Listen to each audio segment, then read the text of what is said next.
Hello everyone, my name is the Lego Kid 2003, and today we're playing some more Genshin Impact. In the last episode, we started the 4.0 Archon quest, specifically the first part of it, and today we're going to be hopefully finishing it. And as Twitch has delightfully just informed you, we do have drops enabled for this game, so basically the longer you watch, the cooler rewards you are able to earn, eventually topping off at what I do believe is 60 Primo Gems if you have watched for 2 hours. So, yeah, that's a thing.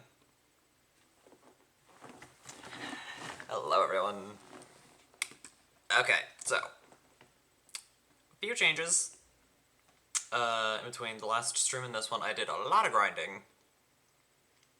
And when I say a lot of grinding, I mean a lot of grinding. I was able to upgrade the Hydra Traveler's talent some after opening very many chests. And I was able to get Lynette up to 444 talents, and she's now level 60. Of course, she does need more crit rate, but I honestly find this crit rate value very satisfying. So, we'll see. But yeah, Lynette has now become a permanent fixture in my team. So let's activate the Archon quest and continue. Basically,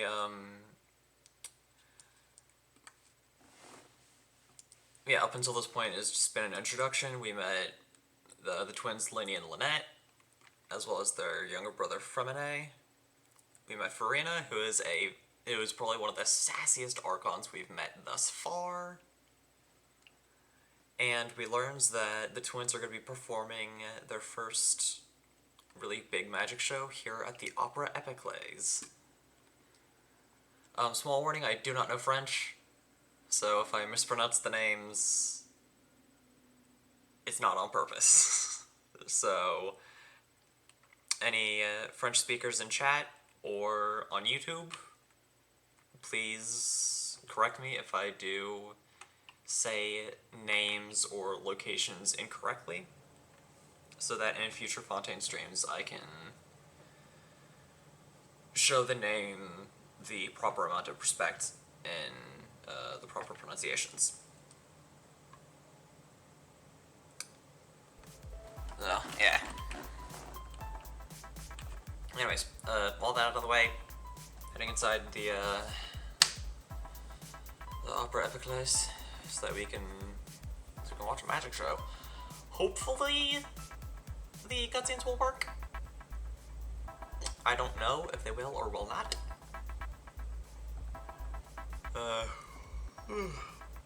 Cutscenes are very weird with my streams.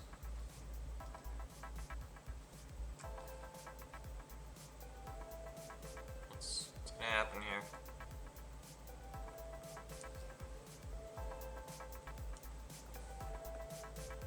Oh yeah, this happens a lot too, where it's just a black screen for like about a minute. It's never there for very long though, so hopefully we'll be able to see.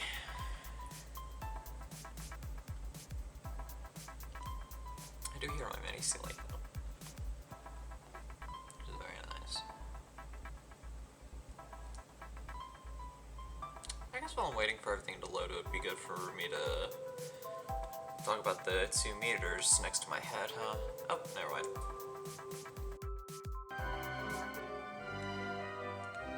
Traveler in Paimon, good to see you. I knew you two would come. Are you kidding? We wouldn't miss it for the world. We've been looking forward to it. I can tell, judging by how early you've arrived. But you're actually right on time. The audience still hasn't started entering the venue yet, which means now is the perfect chance for us to take you to the best seats in the house. Wait just a moment. I'll fetch the tickets.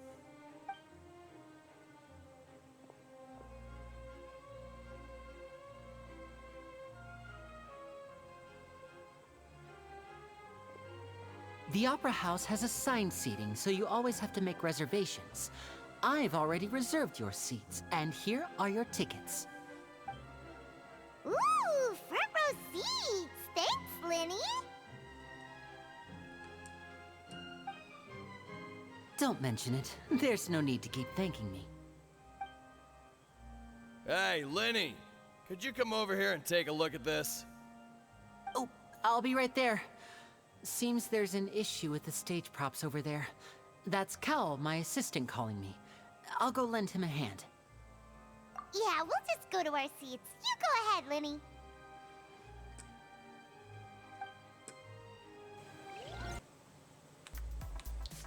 There we go. Yeah, there's Lenny. Honestly, this place looks so pretty.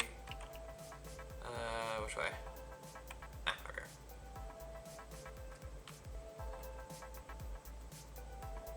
But yeah, I'm not guaranteeing that the cutscenes are gonna properly work, but crossing my fingers. I'm guessing that scale-looking thing right there is the Oratrice.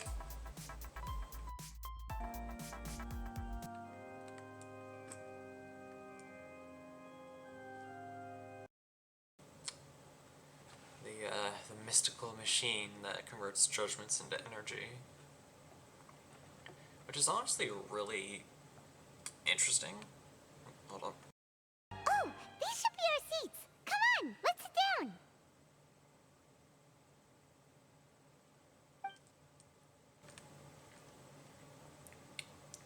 Yeah, basically takes the people's belief and turns it into a powerful whole city.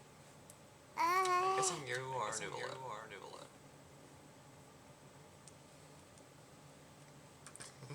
Awkward silence.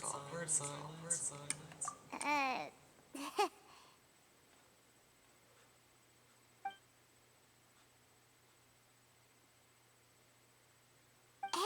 traveler. Maybe we should strike up a conversation with the person next to us. Since we're sitting together and the rest of the place is practically empty still, it's kinda awkward if we don't say anything. Ah, you little... Of course you put this on Paimon. Excuse me, I did not realize you felt awkward. I am terribly sorry. I would be perfectly happy to chat with you if that is what you would like. Oh, so you heard all of that, did ya? Boy, you sure have good ears. Paimon thought she was keeping her voice down. Wait, that's not it. Paimon's sorry. Paimon's the one who was being rude, talking under her breath like that.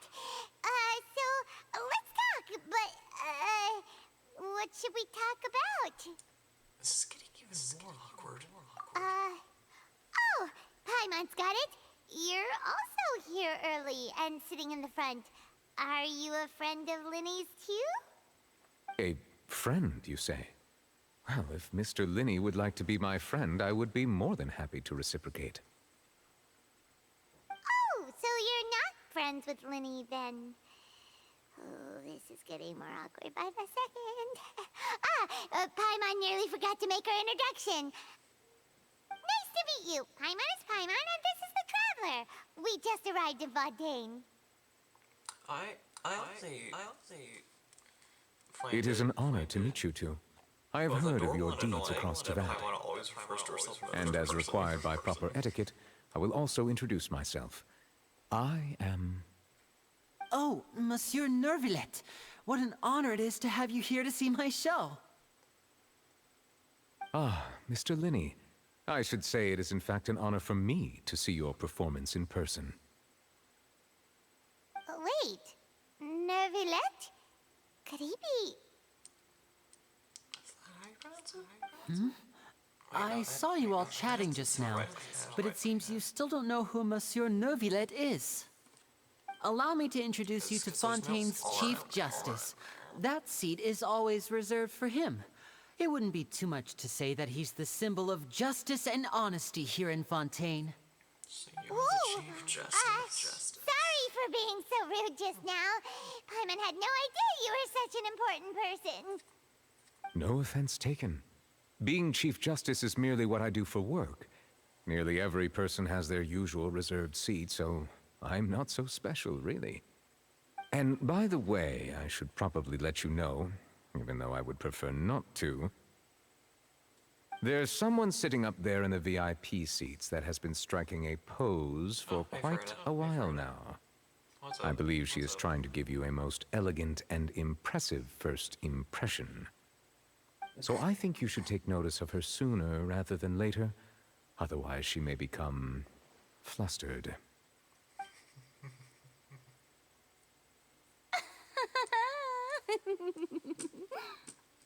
Huh?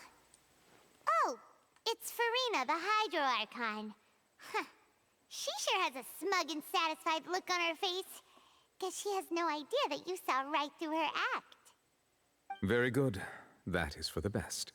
No need to pay her any more attention. We may now enjoy the show. Hopefully. Huh? So is this what things are like between the Chief Justice and the Hydro Archon? All right, please wait just a moment longer.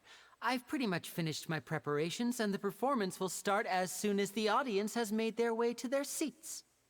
Yay! The show's finally about to start! Paimon can hardly wait! Paimon's never seen a real live magic show before!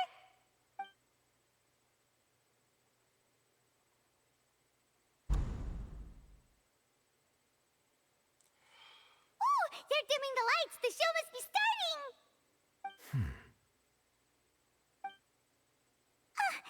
Sorry. Paimon will try to stay quiet.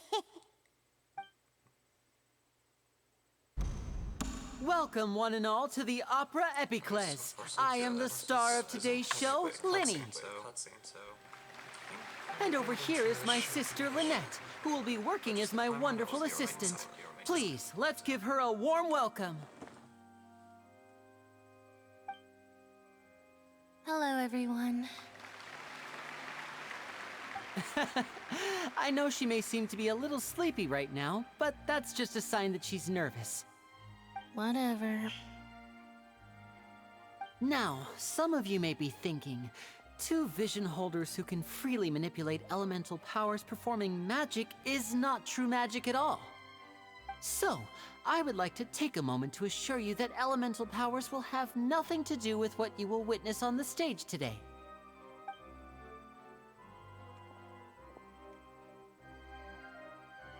Both Lynette and myself have removed our visions for the show. That way, even the gods won't be able to help us. Oh, good point. That's what makes the show real magic.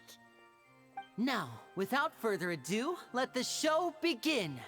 Lynette will now exit the stage to make some preparations. I know you might miss her, but don't worry. She'll be coming right back on stage momentarily. Perhaps in an unexpected way. I'm sure she'll be stealing the spotlight soon enough.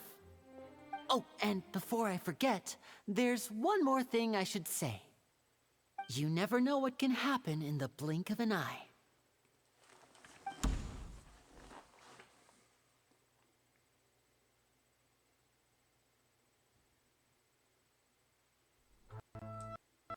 A magician's greatest skill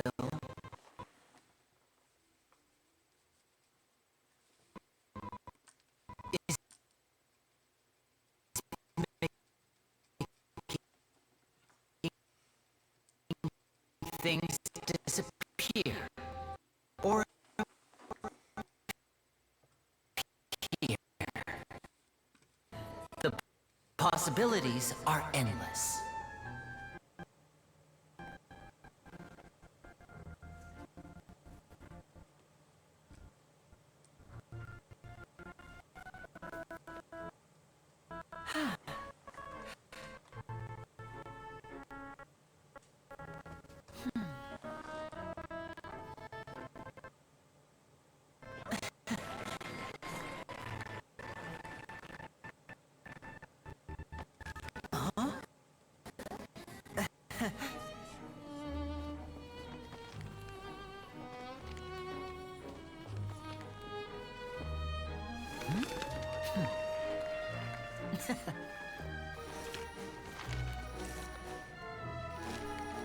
But this isn't what you came for.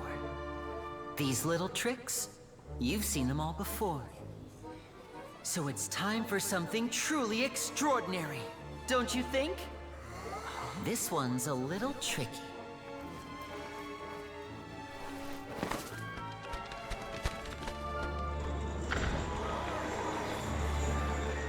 Using this water tank, I shall make my sister vanish completely, right before your very eyes.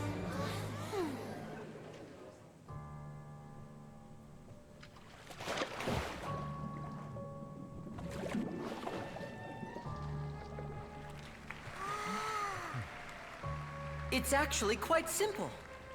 She'll just turn into air bubbles and float right out of the top.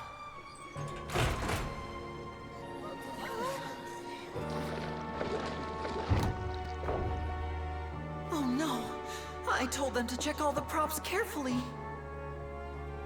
With the lid on, even air can't escape. An amateur magician would be getting very nervous right around now. Luckily, it's me on stage, so let me show you what a true virtuoso can do.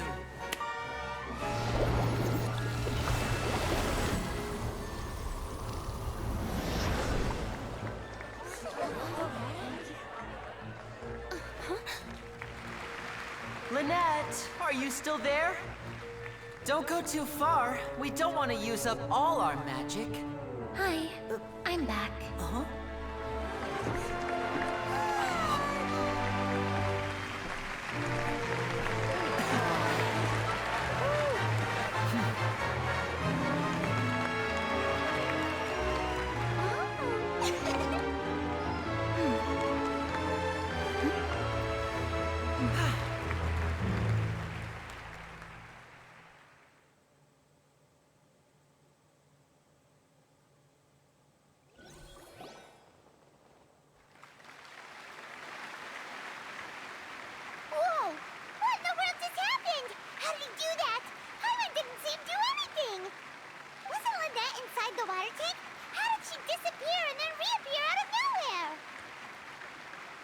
If we could see easily through his tricks, then that would mean that his skills are still lacking. To appreciate magic, you should focus on the show happening on stage, rather than getting caught up in trying to see that which has been intentionally hidden. Guess you're right. Paimon couldn't believe her eyes when Lynette reappeared. Amazing! Thank you everyone. I'm glad you enjoyed that performance. But our magical journey has only just begun. I've prepared even more astonishing surprises for everyone here. The magic of transformation and disappearance can go far beyond what you've just seen. I'm sure many of you are thinking that escaping the water tank was impressive enough. But Lynette is still my assistant after all. In which case, I have ample time to make all necessary preparations. So, for my next trick, I will require the participation of one lucky audience member. Please, if my assistants could bring out the magical boxes now. There are 2 boxes, and only 2 boxes. One is here, and one is there in the aisle among the audience. I'm sure many of our clever audience members have already guessed our next magic trick. A swap! Our lucky audience member and I will each enter a magic box. After 1 minute, we will each emerge from the opposite box. Now please, everyone pay very close attention to the box you see here. Don't give me any chance to make a move. Wow! How's he gonna do this? Hey, do you think this is all magic tricks, or does Lenny have actual superpowers? The lucky audience member will be generated by this random number selector. It selects numbers entirely at random. Even I don't know who will be chosen to participate. Now then, let's begin. Let me see. Oh, row 7, seat 3. Congratulations! You now have the chance to experience magic firsthand for an entire minute. Please, come forward. My assistant will take you beside the magic box. I'm sorry, it might be a little cramped inside, but no need to feel nervous. We've carefully arranged everything for you to be as comfortable as possible. You don't need to do anything, but no matter what strange things may happen, don't come out of the box. If the magic is interrupted, who knows where you might end up? You might even find yourself in the Fortress of Meropide. Oh, okay.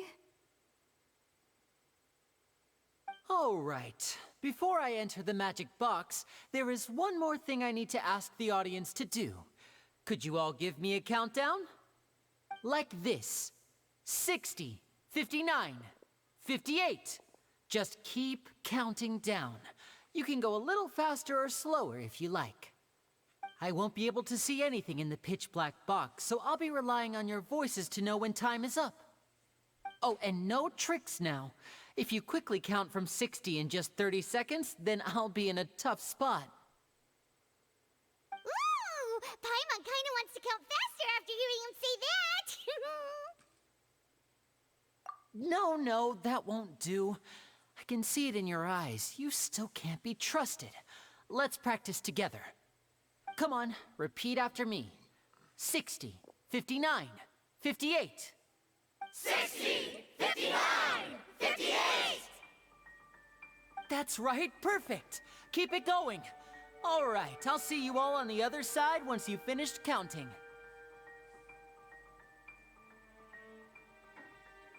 $54, $53, $52? Huh? Why aren't you counting, Neuvillette? I am counting in my head. I think things are exciting enough in here as it is. Merely a consequence of my identity and personality. Do not worry about me. Just enjoy the show. Oh, all right. You look so serious that Paimon thought you might be feeling uncomfortable or something. 40, 39, 38! Mr. Linney, are you all right in there? Is everything ready? Yes, I'm fine, I'm fine. I'm just double-checking the direction of the magic. It would be a disaster if we get sent to the wrong places. For example, mid-air right above the audience. Even though he's saying that, Lenny doesn't seem nervous at all.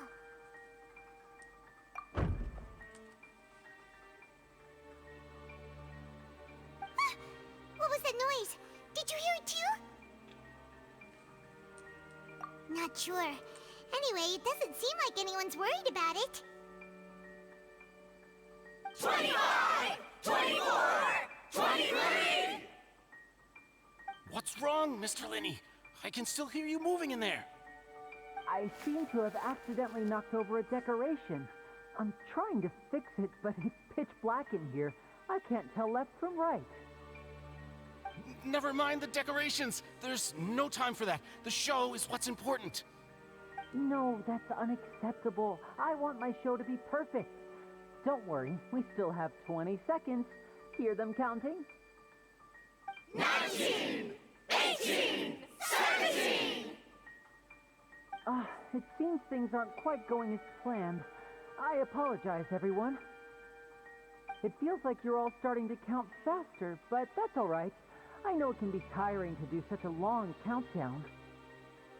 10 seconds and change is still plenty of time.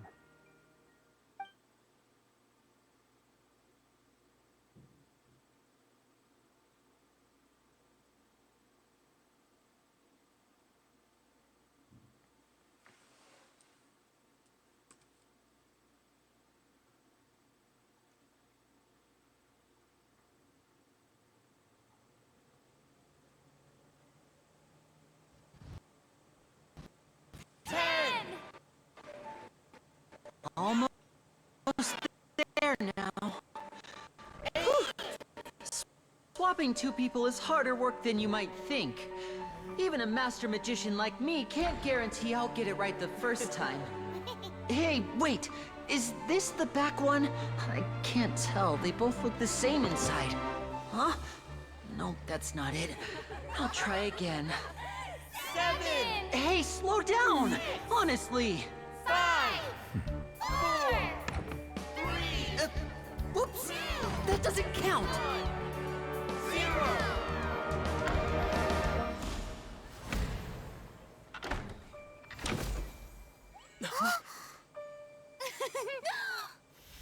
Ta-da!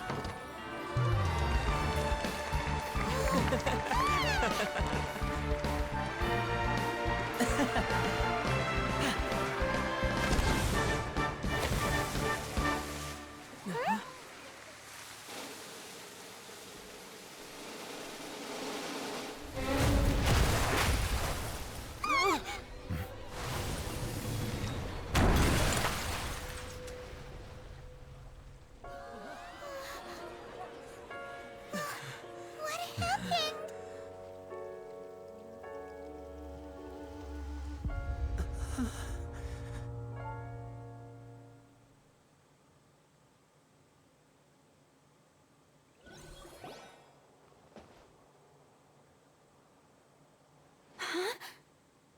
Is this part of the show?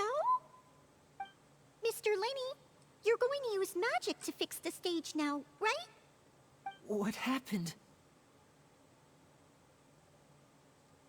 Oh no. Maybe this isn't part of the show. What just The happened? girl is still in that box, right? This performance is over. Medical staff with me. Guards, secure the scene and detain all the performers. Seal the exits. No one is allowed in or out at this time.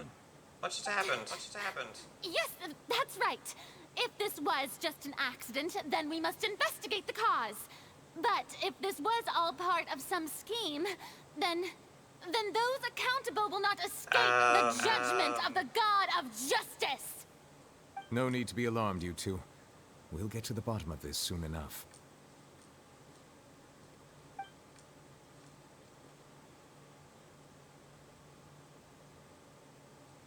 Unfortunately, the person who is in the magic box has been pronounced dead. His name was Cowell, one of the assistants in Linny's magic troupe. Apparently, the fireworks on stage ignited the ropes that were suspending the water tank, which then caused the tank to fall onto the stage. As of now, we are still not sure why we found Cowl in the box, rather than the guest from the audience. And after an initial search of the area, the guards have confirmed that the girl is nowhere to be found. Okay then, okay. It appears that this incident was not merely some mishap with the performance. And there are many indications that it is connected with the case of the serial disappearances of young women. The serial disappearances case? That's the case that Charlotte mentioned before. Oh, right in there.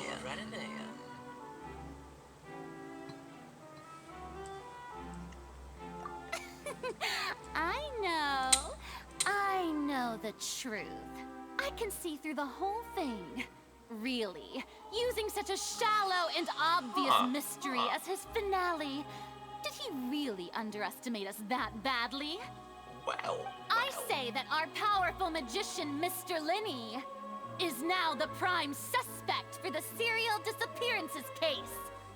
Well, that's a little extreme. Why me? This whole thing was an accident.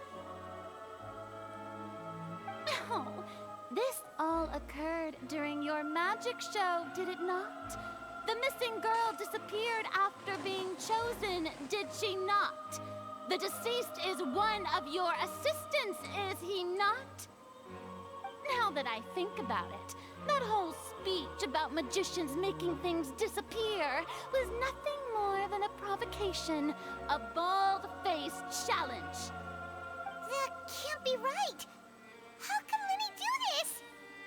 He was in the box on the stage the entire time. We can even hear his voice. Besides, before the show, he told us they would like to catch the criminal behind the disappearances. He couldn't possibly mean catching himself.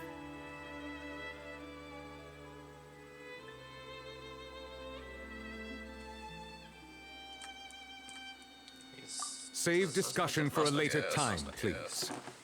Lady Farina, may I assume that your comments just now constitute an accusation against Mr. Linney and his associates, and that you are pressing charges?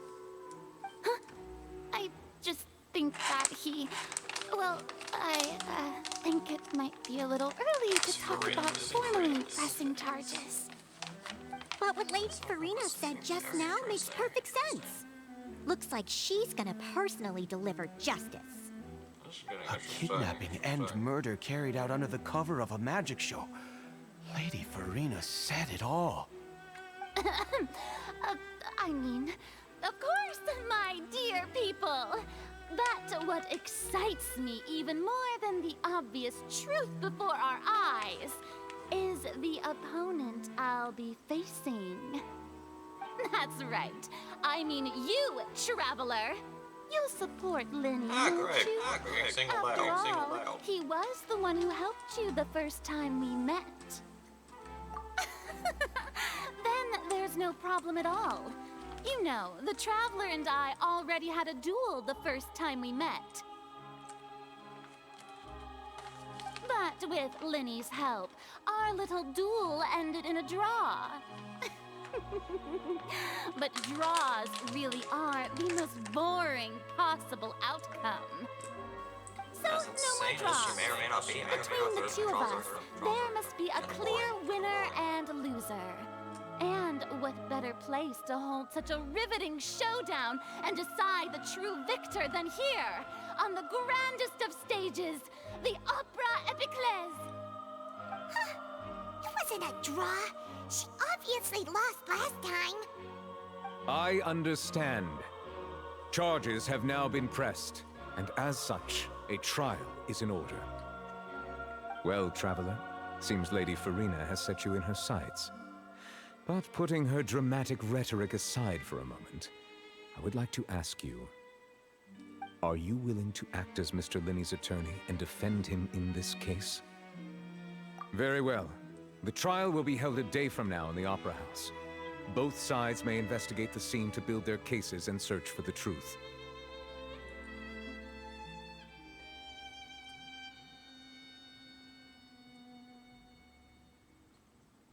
Linny and his troop are all potential suspects and shall remain within the Opera House.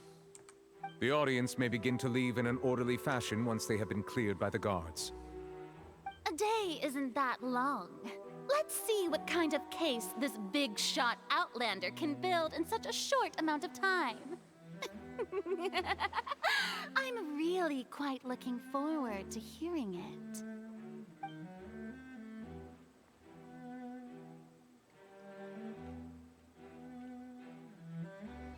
Lenny!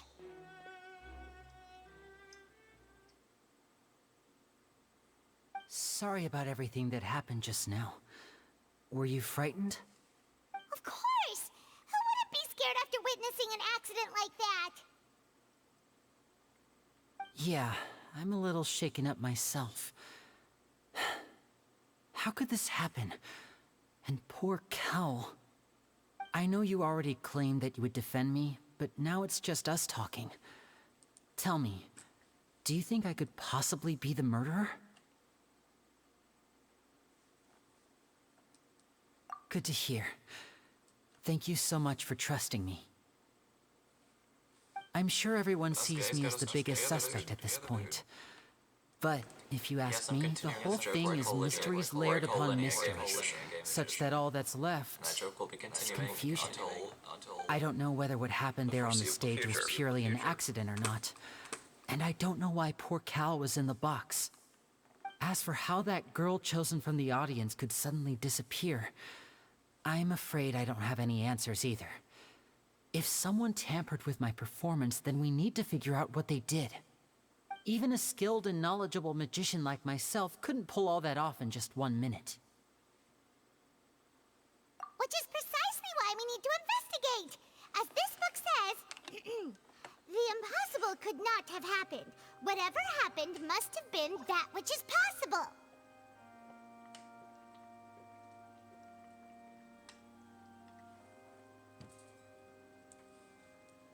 The Traveler and I are of one mind. Where the heck did she get those glasses? And why does she look so wondrously ridiculous in them? Paimon bought them when we were reading at the bookshop in the city earlier. Pretty cool, huh? Don't worry, Paimon used her own savings to buy them. It wasn't from our travel funds. I think they look cute on you, Paimon. You have good taste, Lynette. That's the right attitude. Feeling depressed isn't going to help me now. I need to get back to my normal self. But with the guards watching our every move, it's going to be especially difficult for Lynette and I to prove our own innocence. Good thing you agreed to be our attorneys. Thanks for that. We'll be counting on you. Yes, thank you so much. Yeah, just leave it to us. Oh, since we're going to start investigating, Paimon has a question first. Where did Lynette go during the performance? Oh, well, I'm afraid that would involve some of our essential trade secrets as magicians. The secrets behind our magic are past saving, Linny. I suppose you're right. The truth behind our tricks is going to be important evidence that will be weighted during the trial. 'Tis truly a pity. As a magician, our magic show is a work of art. We've poured countless hours and spared no effort in perfecting it. But if revealing our secrets will help you uncover the truth behind what happened, then it will be well worth it. We should go somewhere else if we're going to discuss our magic tricks. We'll go speak with the guards, and in the meantime, you can go investigate the stage and the seating areas. Alright, let's go have a look while the investigation teams are still here. Detective Paimon is on the case!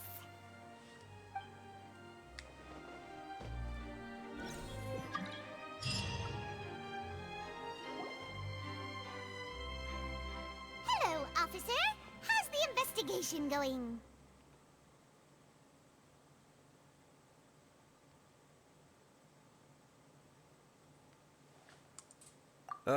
I see. You must be the traveler that Lady Farina mentioned. Listen, I'll be perfectly honest with you.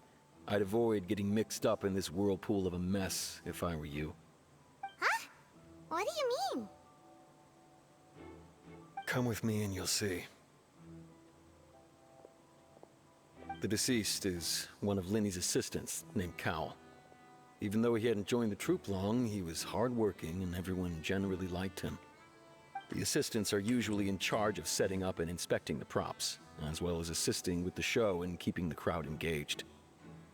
As you probably saw when you were in the audience, the water tank suddenly fell and smashed the box with Cowl inside it. This is the real mystery. We've already searched the scene and were unable to find any traces of the girl. However, if you look carefully, the box was positioned directly under the water tank. The ropes holding the tank were then burned by the pyrotechnics on stage, causing them to snap. All these factors lining up so perfectly makes it hard to see this as a mere accident. If anything, the more logical explanation is that the whole incident was intentionally planned, and Linny is the most likely person to have access to all these areas. But he doesn't have a motive. Are you both good friends of his? Well, you can't say we're good friends, but we've known each other for a little while. So in just a short time, he was not only able to win your trust, but even convince you to act as his attorneys. I know there's no such thing as magic. The real trick of a magician is holding the audience in the palm of their hand. I've seen a lot of cases, and I can tell you that people are the least reliable kind of evidence. Sorry, I tend to be pretty straightforward. Just know that I'm warning you for your own good. Anyway, you may investigate the scene of the crime yourselves if you're curious. Who knows, maybe you'll be able to come up with some new evidence.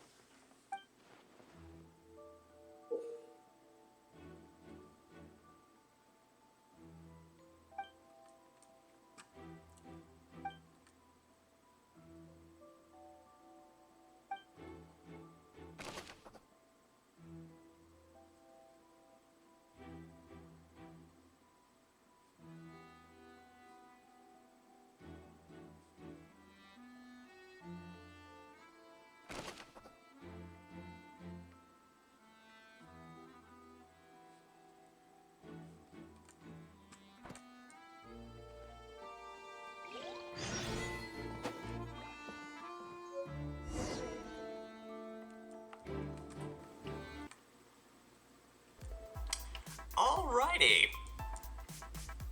So, immediately this is off to an interesting start.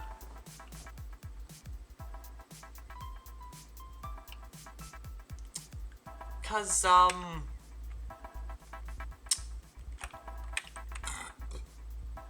excuse me. Cause, yeah, now we really get into what Fontaine's all about in terms of its wondrous ideal of justice. So it looks like this one, we went from playing Genshin Impact to playing Ace Attorney. I know many people have made this joke before me, but for goodness sakes, it makes too much sense for me not to make.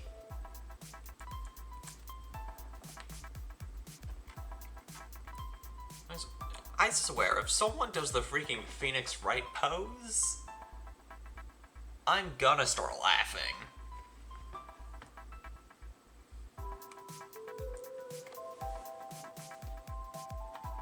I'm gonna start laughing so unbelievably hard.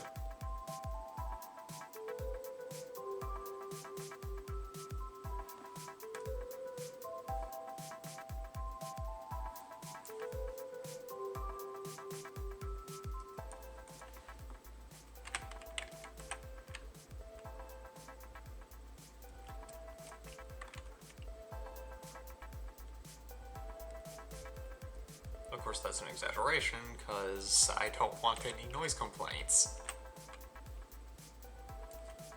Otherwise, my time as a Twitch streamer will come to a kind of abrupt and sad end.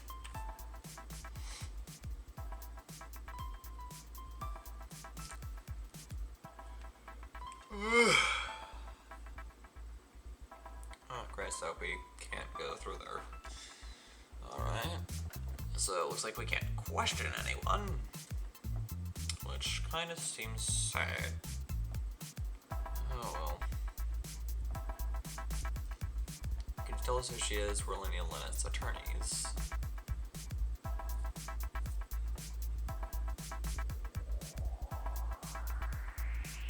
So, we're not really getting a leg up either way. Isn't that the name of a singer? Goodness sakes. First Ed Sheeran, then a Halsey. And we already know that there is a character who looks so wondrously like Taylor Swift that I dearly hope that we get to meet in the stream. I really hope we get to meet Taylor Swift.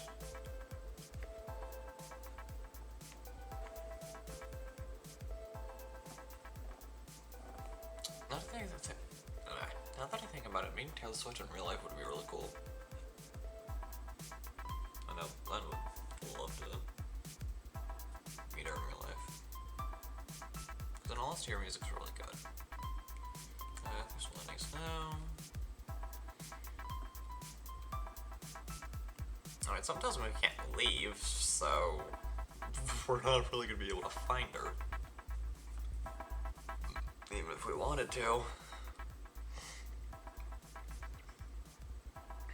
Anyways, let's... Oh, we're, like, forced to use the Traveler. Okay.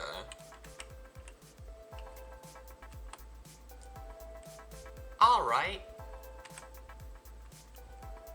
Oh, we're not allowed to have the mini Sealy out either. Oh. Let's check out the graphics. Looks like an ordinary box, but Lenny somehow moved instantly from this stage to being inside of it. How did he do it? That is the question.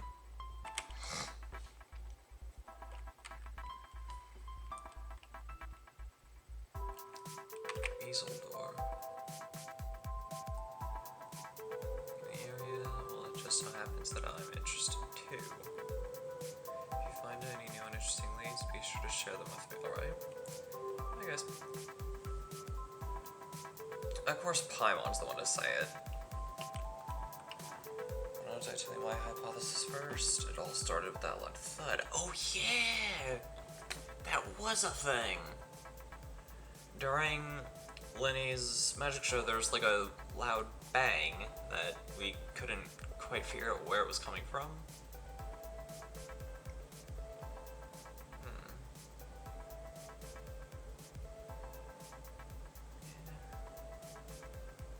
That's fair.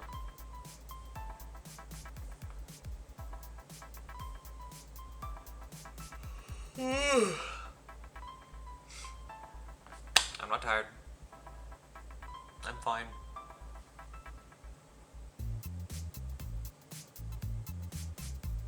Yeah, but if that was the case, the tank would be swinging and we'd be able to notice kind of quickly.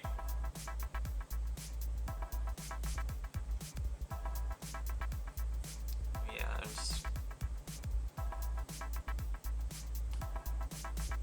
yeah, then wouldn't the water tank have started to swing a bit in that case? Kinda seems like you're jumping to conclusions, dude.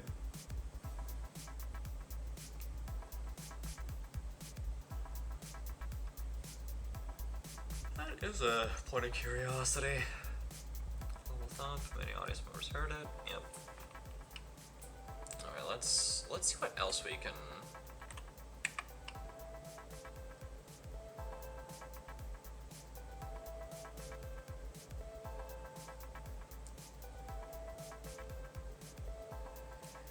The water tank suddenly broke on the fireworks were being launched on stage. The investigation has shown that the location was made of flammable material. And then we have, like, some... Okay. Let's check over here. It's... The quest marker is saying that there's more stuff over here that we need to focus on. So I wonder what else we here. Quentin and Vaughn. What do you guys have to say? New findings. Turns out there's an issue with the random number selector after all. See, I told you. What if the machine picked some big guy's seat? You think the murderer would have still made his move then? Sorry to interrupt, but we're helping Linny and Lynette with their side of the investigation. What were you saying about the number selector? There's something wrong with it? You're trying to help them? That'll be a tall order. Linny used the machine to pick a random member of the audience during his performance, right? The lucky girl that later disappeared. Well, we thought there might be a serious problem with the machine, so we had it taken away for further inspection. It turns out that the seat number it picked wasn't random at all. The machine picks that same number every time. I'm sure you already know that you have to make a reservation in advance to get a seat, regardless of whether it's a trial or some performance. In other words, Linny knew who would be sitting where from the very beginning. That much checks out. Linny reserved our seats for us, too. Bet you see why I was saying it'd be tough to make a case for Linny.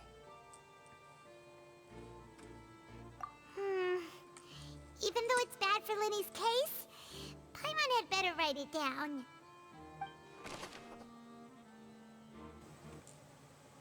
I mean, any information at this point could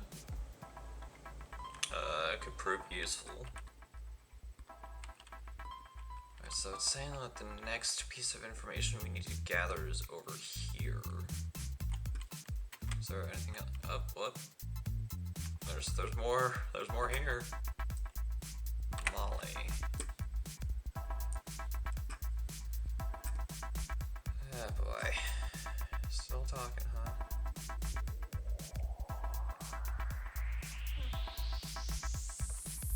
Oh, it's nothing super interesting. Let's... Alright, I think we have everything from in here. Anything from you guys? Nothing. Okay. So yeah, let's head out and see what else we can find.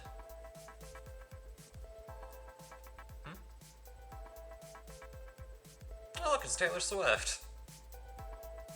Well, I had a feeling that I'd be seeing you, but this soon? Goodness.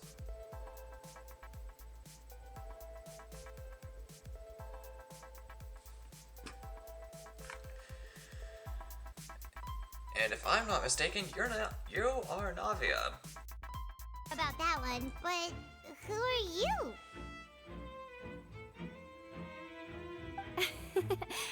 Have you never heard of the Spina di Rosula? From mediating disputes and providing protection to solving conundrums, you name it, Spina di Rosula does it.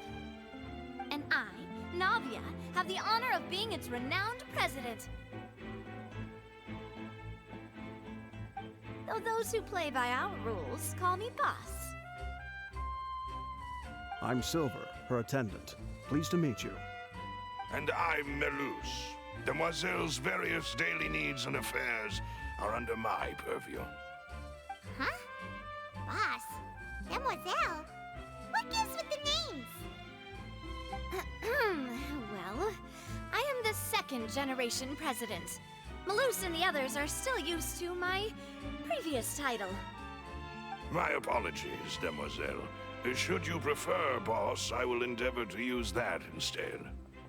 No, no need. You don't have to call me boss. Just Navia is fine. Okay, if you say so. Not that we're members of Spina di Rosula anyway. All merely trifling details. Never mind. Now, back to the situation at hand. That's right. I've always kept an eye on the serial disappearance cases. My interest stems from a matter back from my father's time. Judging from the look of things, I find Linny an unlikely mastermind. Really? We think so too! That's why we're looking for clues now. But how did you come to that conclusion? Intuition, naturally. My unparalleled intuition. Farina sure was quick to point the finger at Linny without any decisive evidence whatsoever, wasn't she? But that's not uncommon for her. If you remember, the Justice had to interrupt her and ask if she was pressing charges just to keep her from getting carried away. Anyway, a trial begins the moment someone levels charges. And, of course, there was no way Farina was going to back down in that situation. Sounds more like you just don't trust the Hydro Archon. Well, what's your opinion? I must admit that she can be interesting at times, but liking her doesn't mean that I'll blindly agree with her. All right, I've answered your question. Now, it's time you answer mine. Wait a minute, did that answer count? Well, I say it does. But don't worry, you won't hear any pointless questions from me. In your opinion, do you think it's right to treat a trial like it's an opera?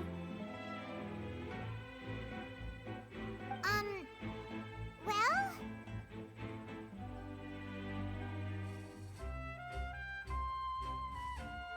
And why would that be?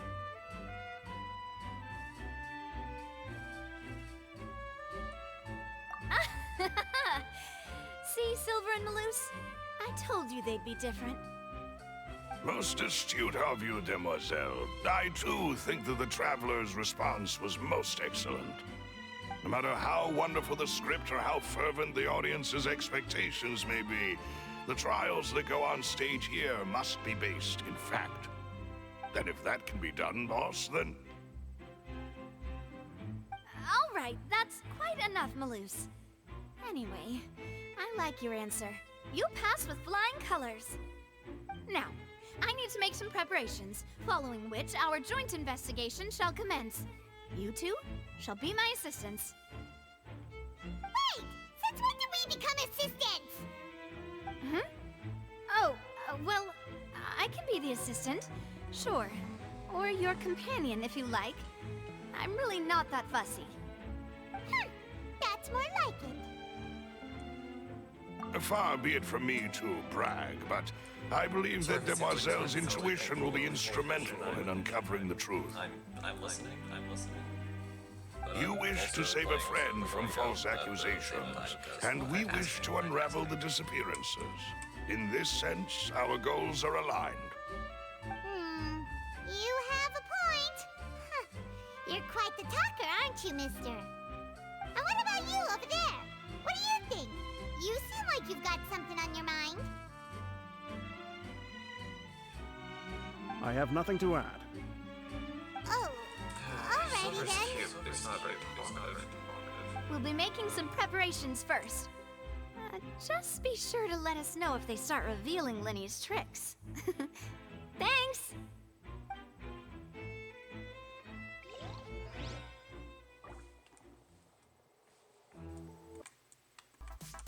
Alright.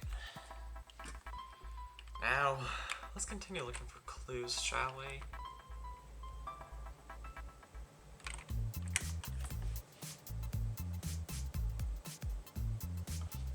Tristane.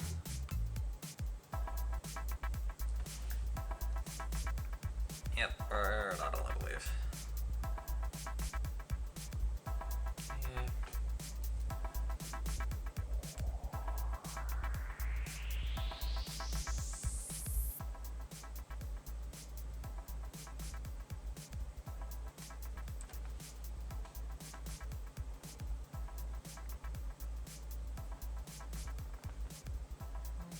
That's fair.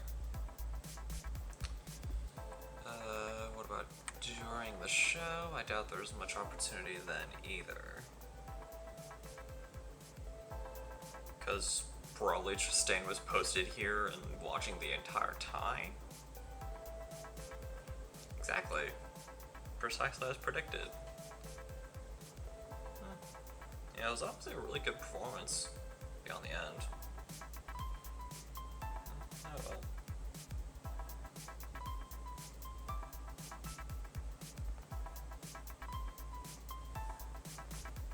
That's fair. Melusines. through here. Alright, thank you for your help. This'll be useful info.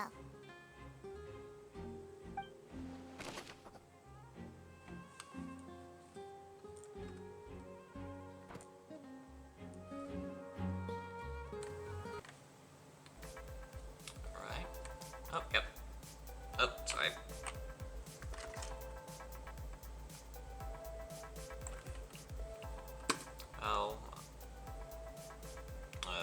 I'll check my mail stuff later.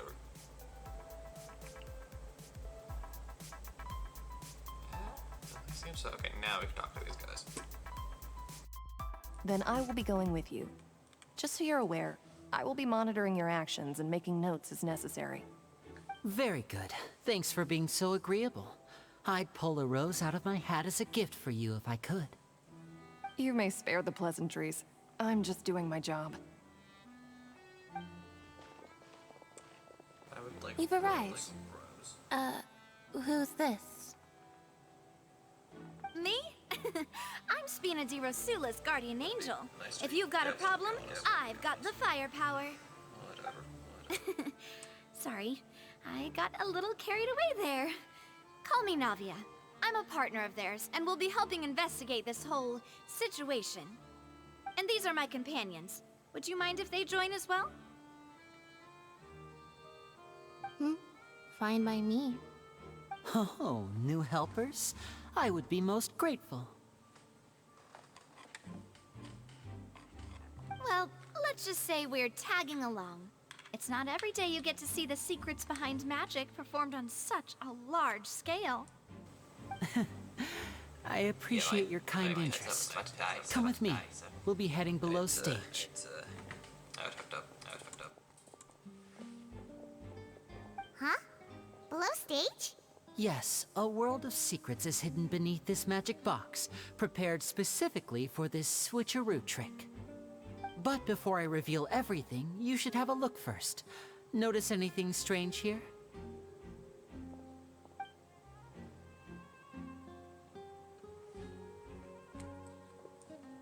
I'm not trying to be dramatic. Remembering the details of a trick will help you understand the methods used to perform it more easily. Inside's different. Huh. Weren't there balloons and other decorations here? Where did all that go? Ah, good eye. That said, you're still far from discovering the answer.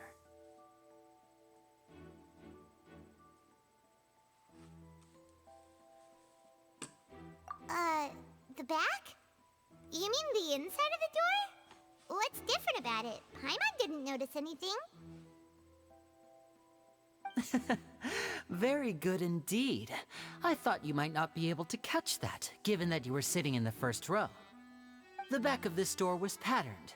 Those patterns are now gone, replaced by a smooth wooden board.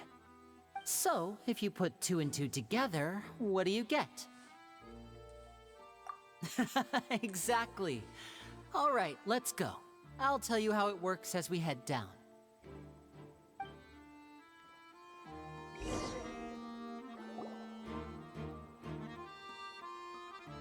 Oh, so there was a passageway under the magic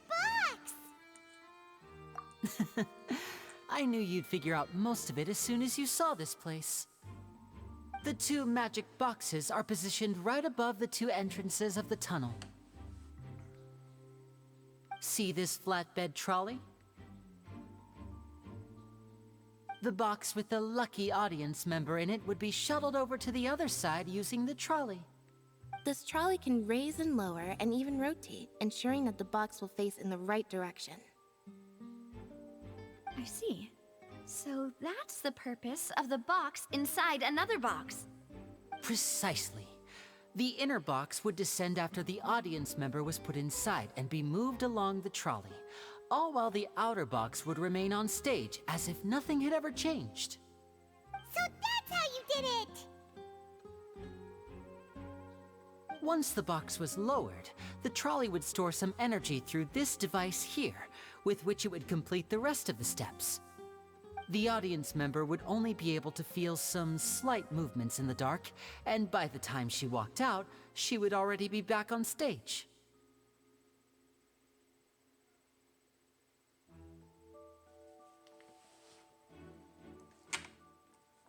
right. You were talking that whole time, and you even came out for a moment near the end. Ah, yes. A phonograph operated by Lynette was used to achieve that effect. My assistant and I had already scripted our conversation beforehand. When the countdown began, I had already gone to the opposite box via a tunnel using that ladder. And what about Lynette? Where was she? I was in the mezzanine space in the back of the box. Oh, interesting.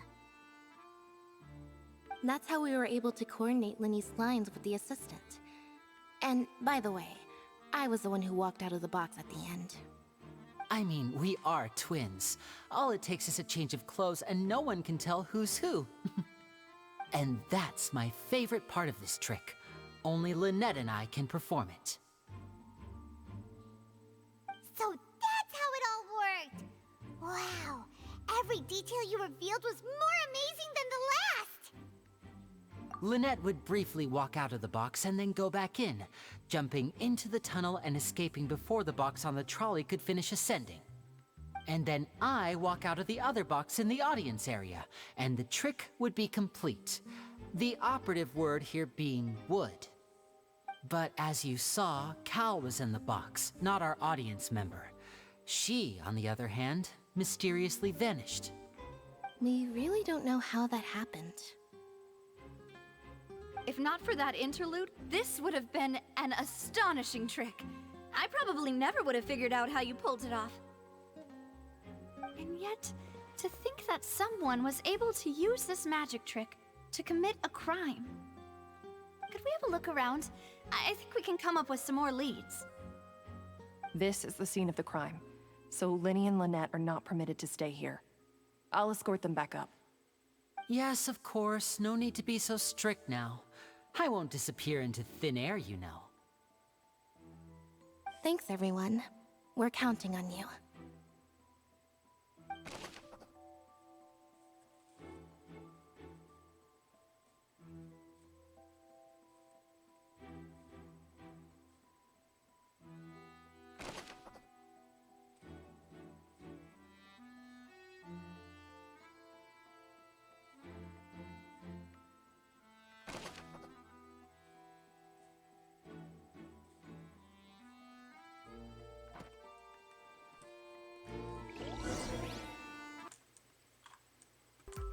So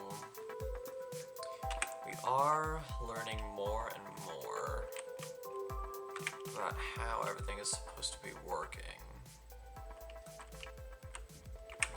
This is a lever to control. Yep. That controls the trolley.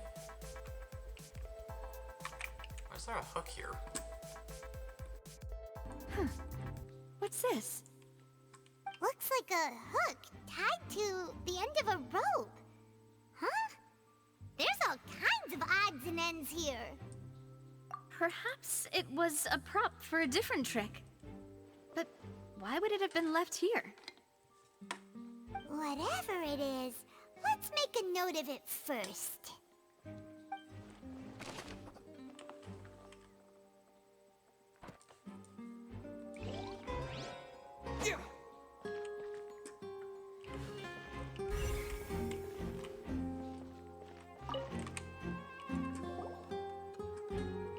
The floor is wet. Please be careful not to slip.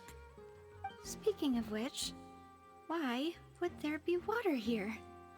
Oh, Paimon knows! It's one of those tricks where you pour water into a jug and then flip the jug over only for the water to disappear? And here's a broken vase. Huh. Did the trolley knock it down while moving? That can't be.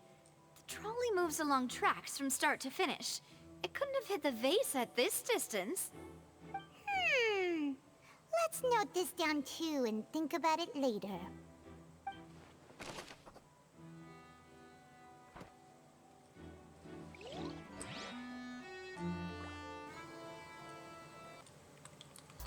What else do we got? There's clothing here, which I think belonged to the lady that was chosen. Yep. So... Yeah, Lenny didn't mention the guest having a wardrobe change, which... In all honesty, I find... Did Paimon's glasses change? I feel like Paimon's glasses changed. Is it just my... Or do those little spirals just randomly appear there? So everything on this side looks like the only thing I really have to examine is this. Tracks are perfect for making the trolley stay on its designated course, blah blah blah. It looks like there's still a couple more things I need to take a look at. Storage boxes. All the kinds of props and costumes are haphazardly stuffed inside.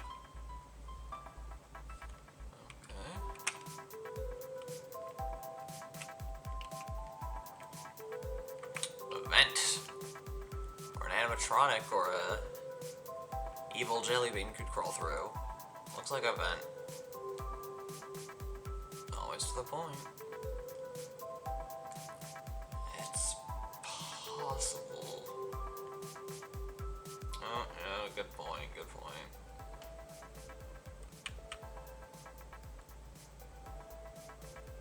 Other than those that go through the magic boxes. And Lady and Lynette were there.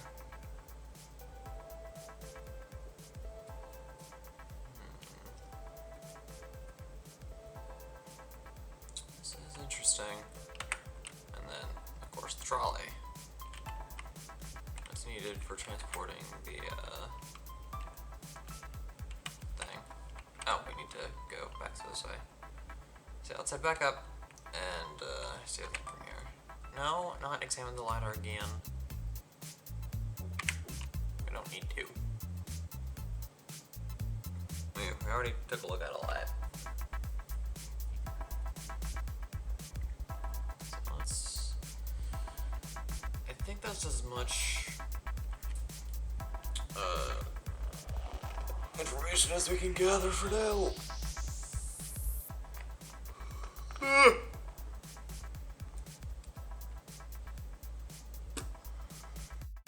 So, what did the guards say? Did the criminal escape through the vent? They believe the odds of that are very low, since the vent leads to the Opera House's basement. The guards have checked the area carefully. No one left through the basement during the performance or after the incident, and no one was found hiding there. So the tunnels become like a secret chamber then! You know, like the kind you usually see in novels. The plot thickens. Halsey's disappearance and Cowell's death are both quite inexplicable. No wonder Farina was so confident in her accusation. All the current evidence points toward Linny and Lynette. In other words, the charges are very likely to be upheld unless we make some considerable progress. Charges and then trial. So if the charges are upheld, they'll announce a sentence? That's right. This is how a trial goes in the Opera House. During the proceedings, the Chief Justice and the Oratrice will hear statements from both sides. That's right. This is how indemnitium is produced. The statements from both sides, the defenses from attorneys, witness testimonies, and even the audience's emotions will all be projected on the Oratrice. To put it simply, it's as if the Oratrice has its own will, and is a judge in its own right. This also precludes any kind of favoritism on the part of the Chief Justice. And not that this has ever happened anyway. Once both sides have finished speaking, the Chief Justice will make his final decision. This, too, will be used by the Oratrice as a reference. Then, finally, the Oratrice will be consulted by officials.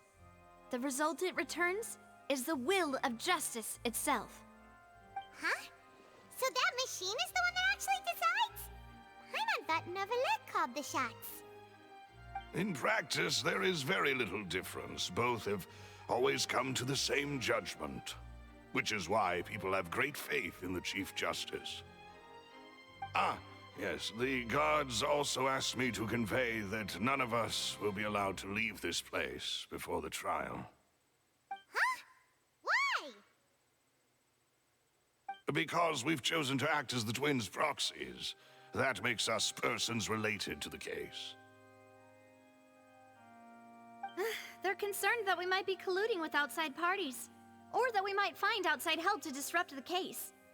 And even if that were not so, it could prove problematic if we happen to spread key information about the case ahead of time. I'm ready to break out at any time. Whoa, whoa! There's no need for that! Paimon thinks they have a point. That said, are they providing food? Of course. I just hope you don't mind the lack of options. I'm afraid that catering to all tastes is not in the cards, nor is any guarantee of balanced nutrition. In that case, let's just sort out our findings together here. Pity. I was hoping to take you to try some of Fontaine's famous desserts, too.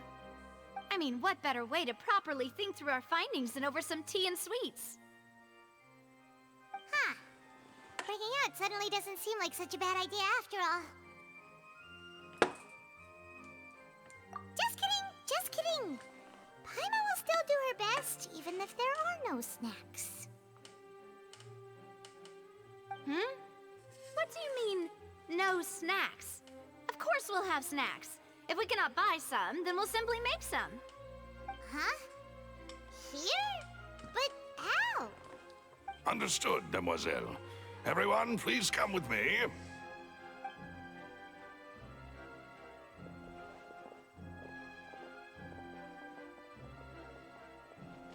Wait, you're carrying a portable stove with you?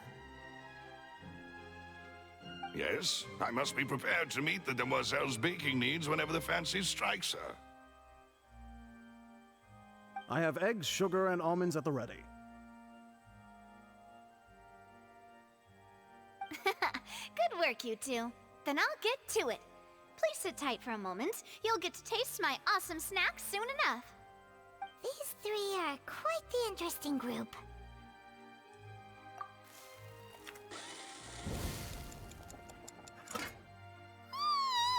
And Paimon thought it smelled good while it was still in the oven! Oh, it's even better now. Paimon can't stop drooling. From the way you had these two guys carrying all that stuff around, Paimon thought you'd have them do more during the baking process. But you ended up doing the entire thing by yourself! Beating the egg whites, grinding almonds, everything!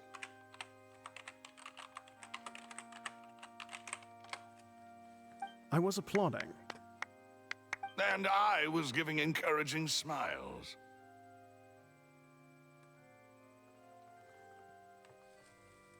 Paimon was just thinking, aren't you worried about getting your fancy dress dirty beating egg whites and baking like this? Well, I don't think it's carved in stone anywhere that fancy ladies can only read books, sip tea, ride horses, and play the piano. I just really enjoy making snacks. Don't underestimate beating egg whites, by the way. It's a real arm workout. You also need to beat them to just the right consistency, or your macarons will crack. Anyway, give these a try, fresh out of the oven. There's 3 for each of us. Only 3? Well, eating too many sweet treats might send all that sugar to your head. You wouldn't be able to think clearly about the case on a sugar rush, would you? Tea is ready to be served as well. This is Demoiselle's favorite, strong black tea with a floral fragrance that clears the mind and lifts the spirit.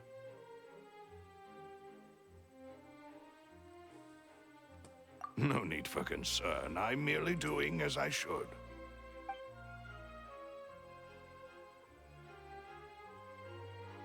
All right then. Down to business. As Paimon mentioned previously, the tunnel seems to be something of a secret chamber. However, we can assume that Linny and Lynette were not alone within it. Some criminal also occupied its sealed confines. The magician twins could have committed the crimes, of course, but they lack any logical motive. Exactly! Why would they do such a thing right when everyone was watching?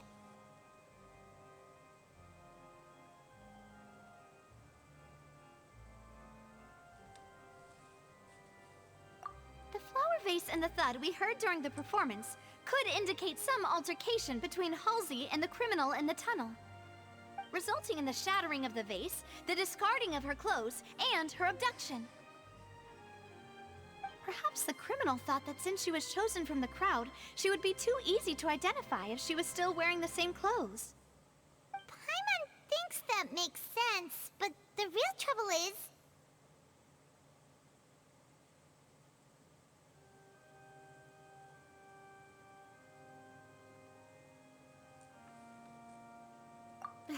True. None of the clues we found thus far support the existence of this third person. But the only people left to consider are both technically victims, whether it's the missing girl, Halsey, or poor Cowl. Huh. Could Halsey have secretly made modifications to the magic props in order to murder Cowl before making her escape?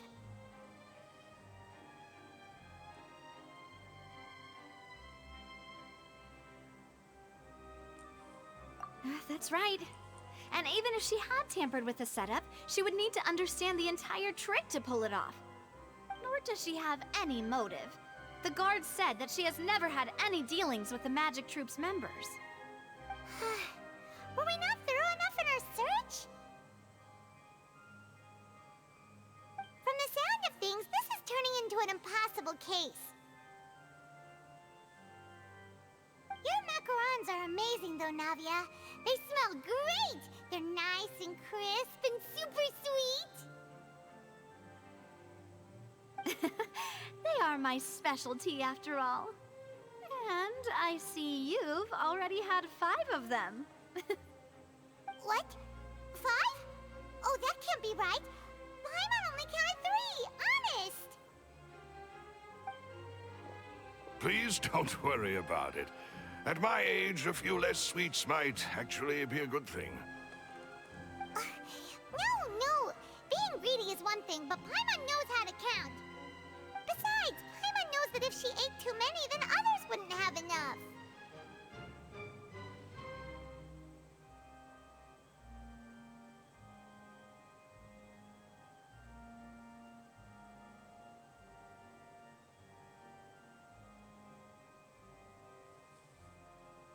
Wait, even you don't believe Paimon? How could you? If Paimon ate those 2 extra macarons, then may they turn into stone in her stomach! All right, we get it.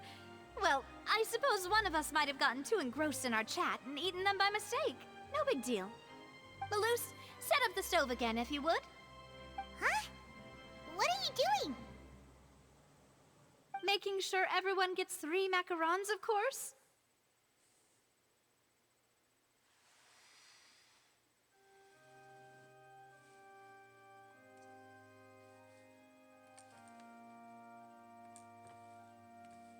Exactly. We don't want to trouble you. As you wish, demoiselle. And I have the egg, sugar, and almonds. Well, this really is your hobby, huh?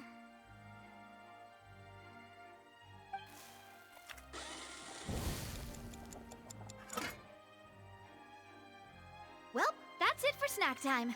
I'm going to have another look around the area. I don't know what we're looking for yet, but we've still got some time. As attorneys, I suggest the 2 of you think the case over again. It would be awkward if you got all tongue-tied on stage during the trial. All right, thanks for your help and for the snacks. It was nothing. A small task for the Spina di Rosula. Silver, Malus, it's time to go. I'll be back if I find anything new.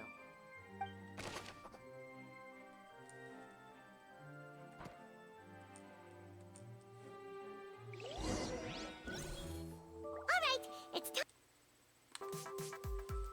Alright.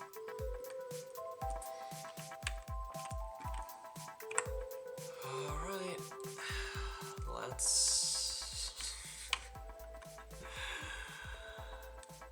Let's do this and defend Lenny. Oh, of time goes by pretty quickly here, so that should be fine.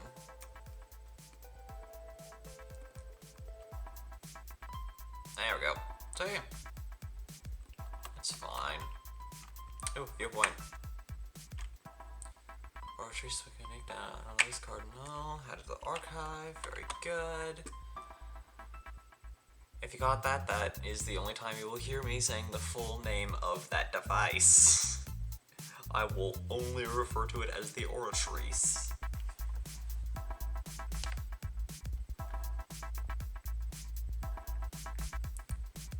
I do have some thoughts, but let's do things step by step. Everything has a reason for happening. Which they really shouldn't. Alright, I am slightly curious how they're actually gonna do this. Is this just gonna be one long cutscene, or is there gonna be stuff for us to actually do? I wonder if there's gonna be a mini game.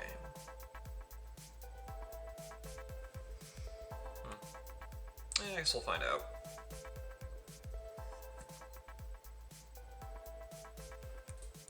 I should probably activate the... How did your investigation go?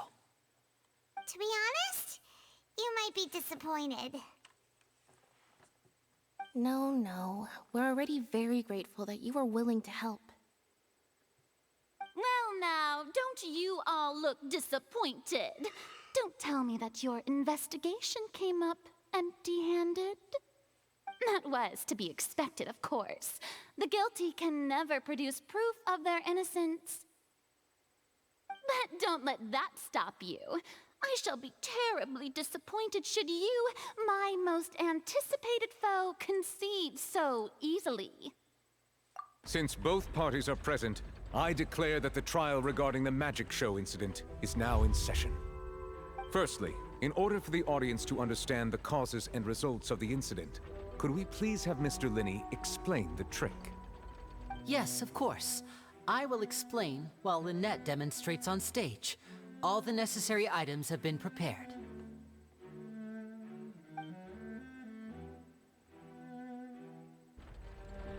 Thank you, Mr. Linney. In that case, I take your statement to be that you ran to and remained hidden within the magic box in the audience stands once the trick began, and thus could not have committed the crime. Is this correct? Yes, that's correct, Your Honor. In that case, I call upon the prosecution. Lady Farina, do you wish to refute his statement in any way? Why, of course I do. Allow me to take the first shot and break this case wide open. Mr. Linney is clearly lying. There is no way you could have been in the box the whole time if you were to abduct Halsey and murder Cowell. In fact, I'd say you were hardly in that tunnel at all. That is simply your hypothesis based on the presumption that I'm guilty. Oh, is that so? And if I may ask, what did you hear while you were inside your box? The roaring countdown of the crowd, of course. That's how I kept track of the time and built anticipation for the finale. And you didn't hear anything else at all? Nothing that might leave an impression of any kind? No, nothing. I see. But when the count reached 30 seconds or so, there was a thud. One so loud that I believe practically everyone heard it. Huh? Hey, hang on. Something's not right here.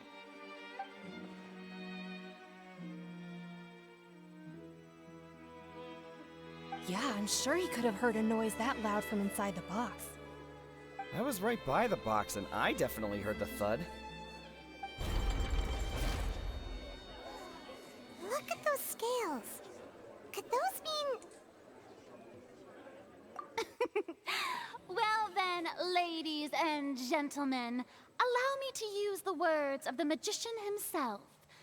You never know what can happen in the blink of an eye. Indeed, it seems his alibi can also collapse in the blink of an eye. Of course, I have armed myself to do far more than smash your alibi. Confidence cannot go unfounded, and my foundations are rock solid. Tell me, aren't you and Lynette actually from the House of the Hearth? Objection. Relevance. What does them being from the House of the Hearth have to do with this trial? Also, they're Fatui?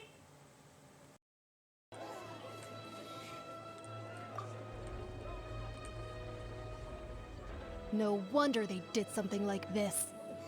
So the serial disappearances were the Fatui's doing. Now it all makes sense. I've got a feeling that what happened on stage probably wasn't just an accident. That's irrelevant. Our identities have nothing to do with what happened. Indeed. Then perhaps you could tell us everything that happened during that 1 minute. Your first priority is to prove yourself innocent after all. I'm sure there is little that needs to be kept secret now. Unless your script already has holes in it. The Outlander is speechless. My, oh my, don't they look flabbergasted? Now comes the infighting and discord, I suppose. This was almost too easy. Good thing I made all those preparations. Seems the all-nighter I pulled last night is really paying off. Hey, Linny! Why didn't you tell us this before?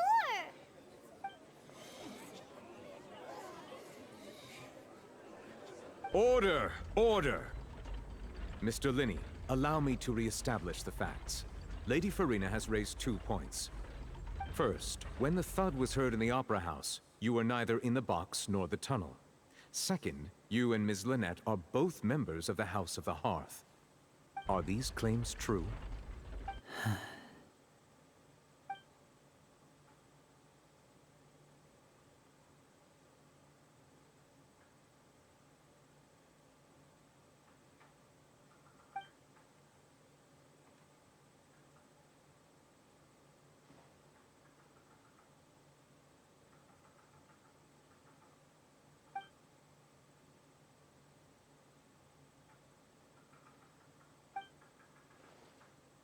Please answer my question, Mr. Linney. I'm sorry. Yes, they're true, Your Honor.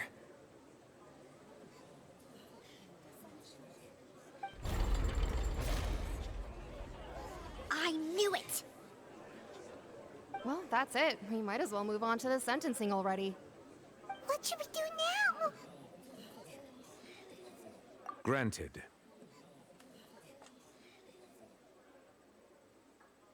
In that case, what is your request? Is that really necessary? They're already as good as guilty.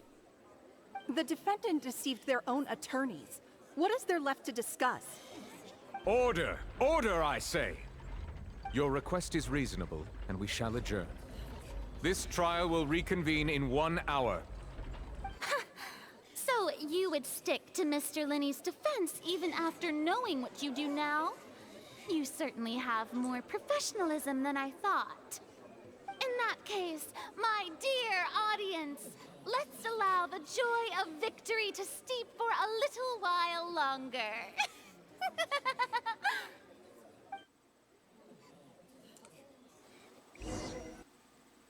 Well, that was certainly a revelation.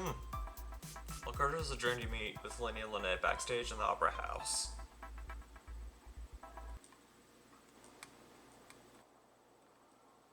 Well, this is awkward.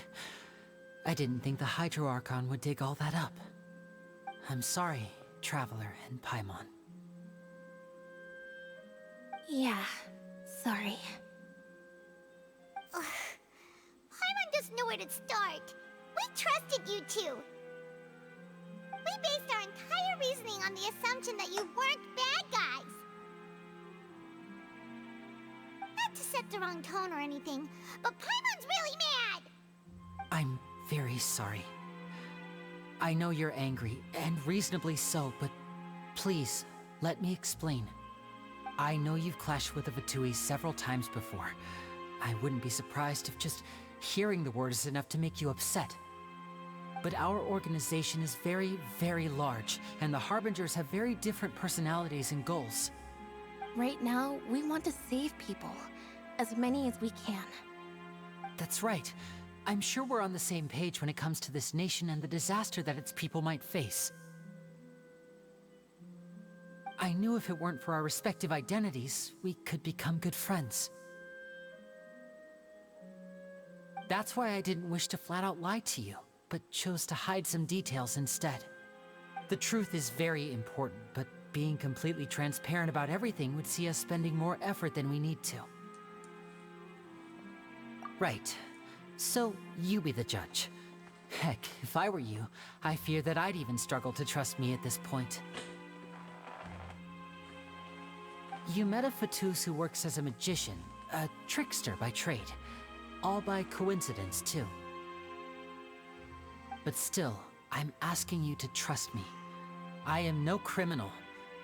At least, not in this case. Sorry. Please forgive us. Well, you both say that, but...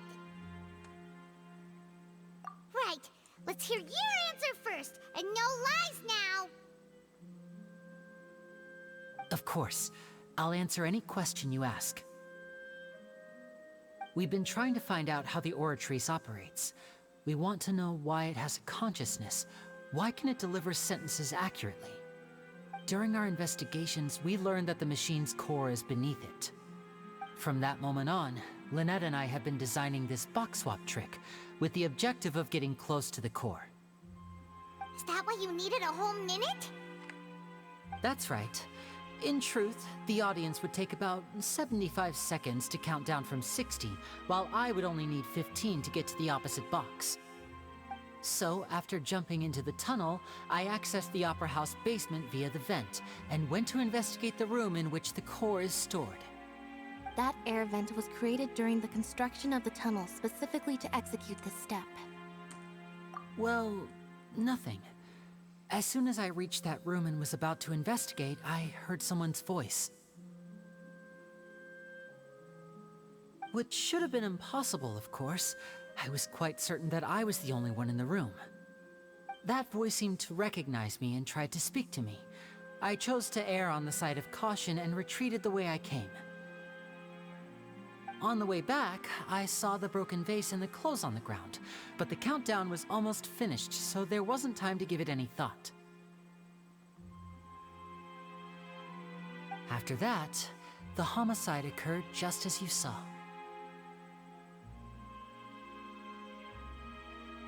Well, that explains why you didn't hear the thud. Because of that prophecy I told you about, of course. We must know all we can about this nation's secrets in order to deal with that prophesized crisis. That's the only way we can save everyone. So, there you have it. The whole truth. I swear, I didn't hide anything from you this time. It was never my wish to proceed under this cloud of mistrust either. But, like I said earlier, you can be the judge. If you want to leave because you don't trust the Fatui, there's nothing I can do to stop you. Well, Traveler, you decide. Paimon will follow your lead however you choose.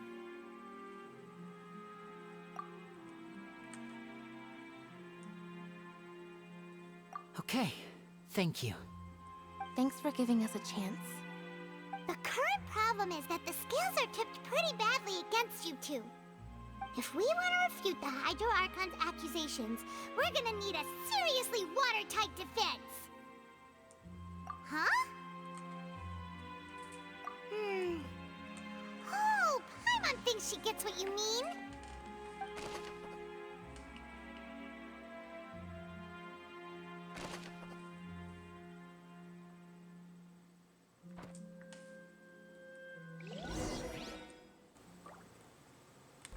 Alright, so... If needed, I will push it to 2.5 hours, because we will be seeing the rest of the Zarkon quest through. No saving it until the next episode this time. We're seeing it all the way through. So, yeah, let's head back to the trial and go from there.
Both parties have returned to their positions.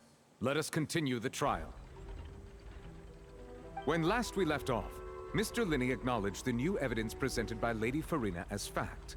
Therefore, Lady Farina may continue stating her reconstruction of the events.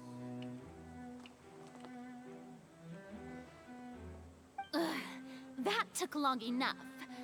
Now then, if everyone would lend me their attention. At this stage, let's revisit that scene from Linney's perspective.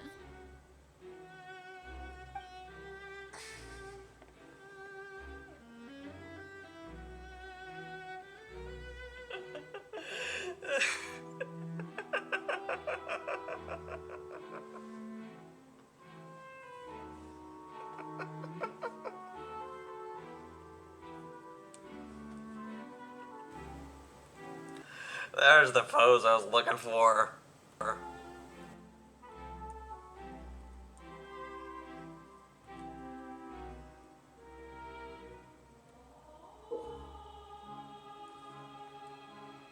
Ooh! It's minigame time! I don't know why it took so long to load, but whatever. Okay, so basically, Farina will basically set everything up, and then we have to basically counter everything. Or counter as much as we can to have the Ortrice go from being in Farina's favor to our favor. Go to the box, got into an altercation with Halsey, which caused the loud thud. He did not realize that this sound could be heard by everyone in the Opera House, which is why he claimed earlier that he could not hear it. He used the vase to knock her out before making her change clothes to prevent others from recognizing her. At this time, Kyle arrived in the tunnel, having heard that strange noise, and caught Linney red-handed. So Linney proceeded to knock him out too before stuffing him into the box. Afterward, Linney passed the unconscious Halsey to his accomplice through the magic box in the audience stands, before operating the devices such that Kyle's unalivement would be ruled an accident. Okay. That's the supposed truth behind the events. Kyoto refuting Lady Farina's the order of events, what Linney experienced and what he saw. Aight, so let's identify loopholes here. This one. Dang it. This one? No. What about... No, that wouldn't make any sense. I will say...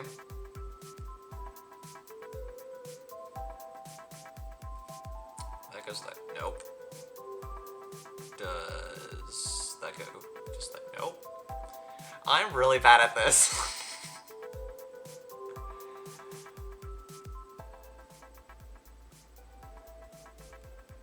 Okay, so that is definitely this. Or I'm just wrong. What do I hear? Nope. Do the clothes go here? Nope, because I'm stupid. This one. Lenny's statement. There we go. I left via the vents. He couldn't have had the altercation with Halsey. Because nothing would make sense. Here. No. What about the clothes? Shoot. And strange sound. Okay, so this isn't something that we can really mess with. Let's identify loopholes here. I'm literally just guessing. There we go. Retrices core, which is the actual truth. Lenny knocking Cal out. When Lena returned to the tunnel, the crime had already taken place. All he saw was the clothes. There, if I actually read it, I can figure it out. I just got one of them without randomly guessing. Oh my goodness, another Ace Attorney joke? Are you kidding me? How many Ace Attorney jokes are gonna be made? Yeah, so no denying that Lenny actually did go into the tunnel. Which is where the underground core of the Oratrice is stored. Once he reached that area, he heard a voice in what should have been an empty room. Since he felt something was amiss, he returned immediately. The crime scene had already developed by the time he reached the tunnel again, and in order to complete the trek, he did not remain there for any length of time. Finally, he reached the surface, and that was when the accident happened from his point of view, thus proving his innocence. So that should start to tip the Oratrice in our favor direction or whatever.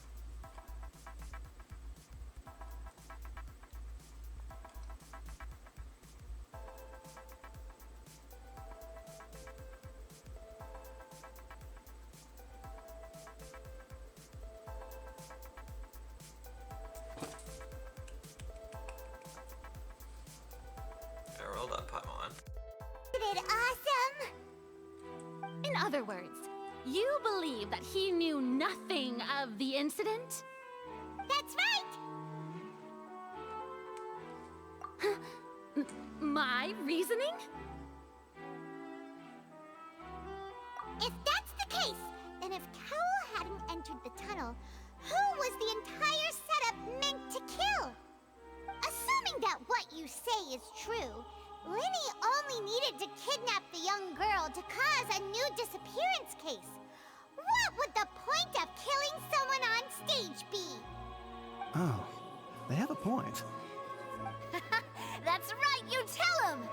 And that's why they're partners of mine. They've managed to turn things around.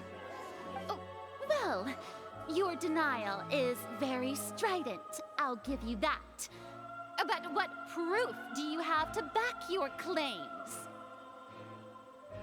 Of course I do. If he had been in the magic box the whole time, how could he have not heard that sound? Why do you ask? You're saying that he wasn't?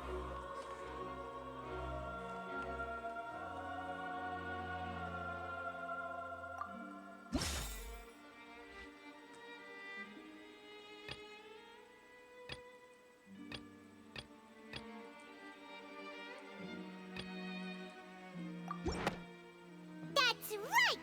Lenny wasn't in the box or in the tunnel. That's why he didn't hear anything strange during the performance. This means that when the crime happened, Lenny had already entered the basement via the vent.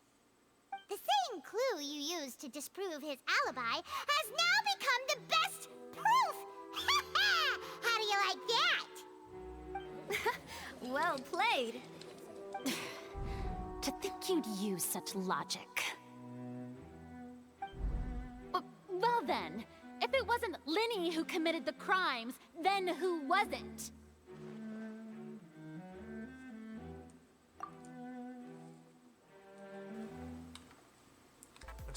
another minigame.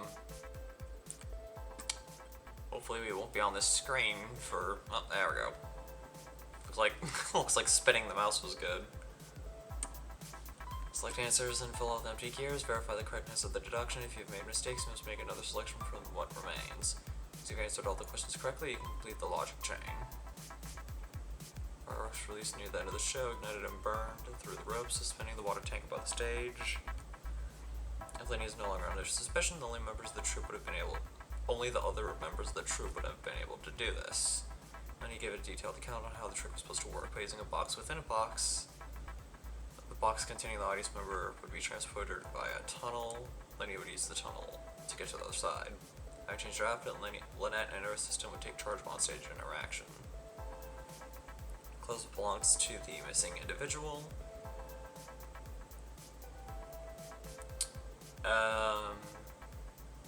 The lady makes no sense because she disappeared, so... Cal, maybe? Yeah! Yeah, because the existence of a third person would have made absolutely no sense.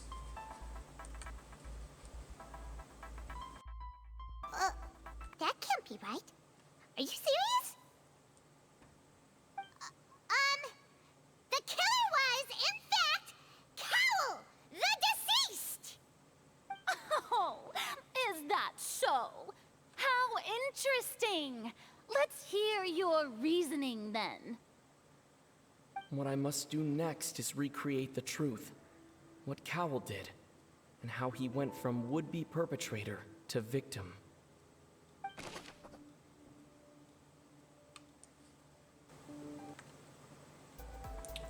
Right. Entrances and exits, so that would have been completely irrelevant. This. Definitely this. I feel like this is kind of important too. And then of course Cowell would go into the final thing. Oh, nothing's right. Wonderful.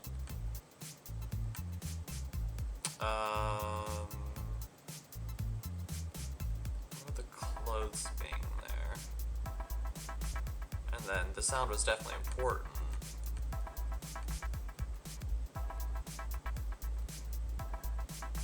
Nope. Not even close. So there's like a specific order everything needs to go. This.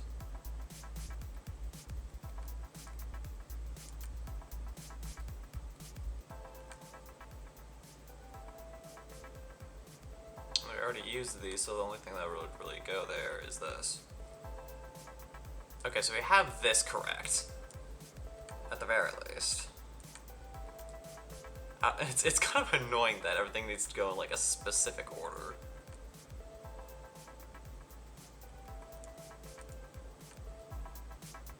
Are you kidding me? Okay. So that goes there. There. And the only thing that really does go here is the young... Are you kidding me?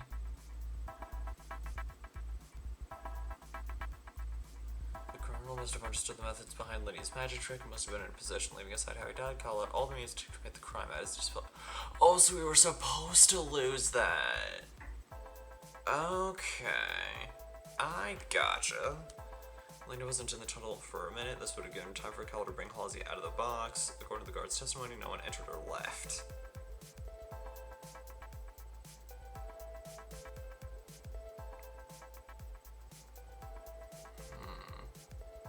So basically, we're doomed. Where did Halsey go?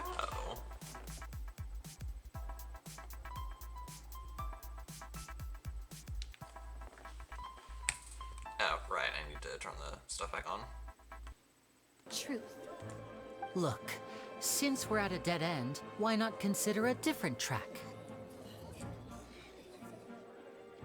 just like the trick as it transpired, the end result must have been utterly different from the magician's initial design. If only we knew how Halsey disappeared. Well, that would be nice, but the tunnel only has 3 exits, and none of them seem very likely. And it's not like this is a magic trick where you can just make a real live person disappear. You know, like you did from that water tank, Lynette.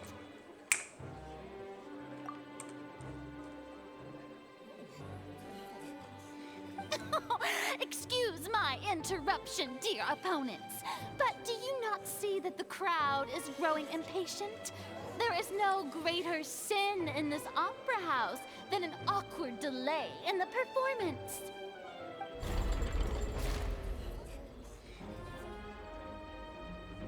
If the defense is unable to make further effective arguments, we will move on to the next stage of the trial.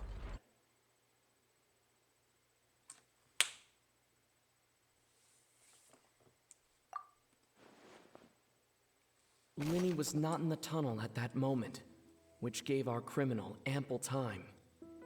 The sound we heard may have come from a clash between the missing Halsey and the criminal. The deceased's name is Cowell, Linny's assistant. He would have been able to tamper with the equipment. The vase was not broken by chance. It was used to cover important evidence, the water.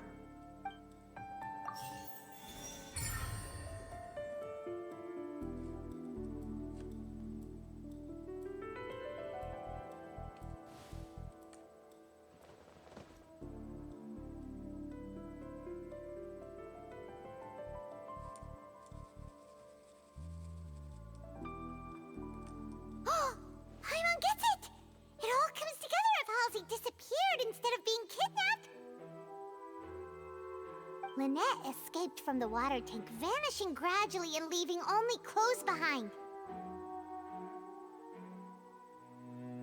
If there's a similar method where a person could be transformed into water... Oh, just a moment, please.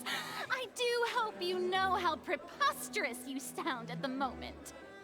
How could a person ever be transformed into water? This is reality we're talking about here, not some magic trick. Must we really? I should think that of anyone. Your friend Linny already knows this truth very well. Magic tricks are ultimately just illusions and misdirection.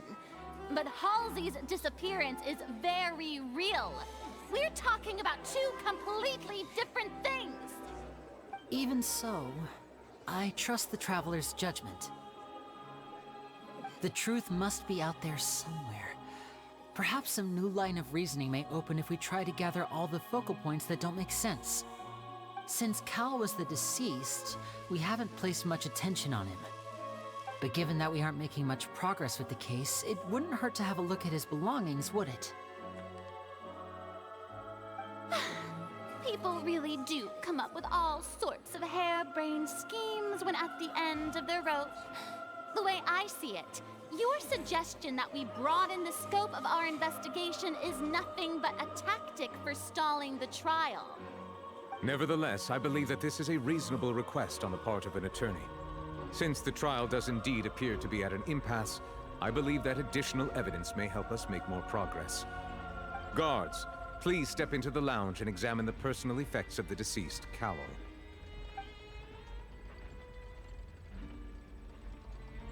We are still examining the items, but we have already made critical progress that we feel must be shared with everyone post-haste. We discovered several test tubes of fluid within Cowell's baggage, each labeled separately. The notebook in his backpack claims that these fluids are water from the primordial sea. The primordial sea? The note's contents also indicate that Cowell belonged to an organization that sells illegal drugs and that he had an accomplice. The notebook has many entries concerning safe usage of these fluids, in which the keyword dissolve appears many times. One of these tubes was labeled Opera Epiclese, along with yesterday's date. It is empty. The notes also state that these dissolution properties work exclusively on people from Fontaine. It's likely that Halsey was chosen as some sort of test subject. As such, we believe that the defense's hypothesis is, in fact, supported by sufficient evidence. You've got to be kidding! People dissolving into water? Could something so ridiculous actually be true? Wait a moment. This reminds me of a certain prophecy, but it's just a coincidence, isn't it? Huh. If people can become water, does that mean that the water tank's real use was as a means to hide water stains? And if Cowl was targeting that girl... Wait just a minute. Could that mean... You two, with me, quick! Demoiselle, wait! What about your partners? Let's go. Just trust me. Order! Order! It is undeniable that further examination of the deceased's personal effects has yielded some surprising results, but we cannot yet verify the veracity of these clues. Still, let us assume that these clues are indeed authentic, albeit with the understanding that Ms. Halsey has yet to be found.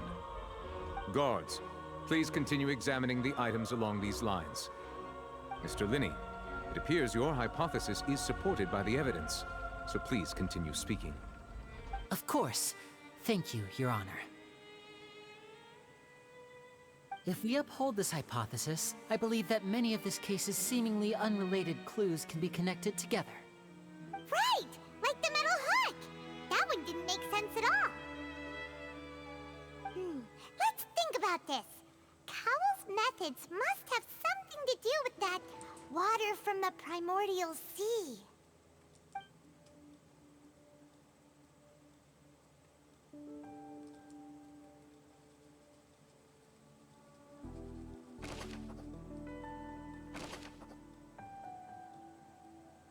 Now it seems like the hook rope was not meant for another magic trick, but was instead some form of triggering mechanism.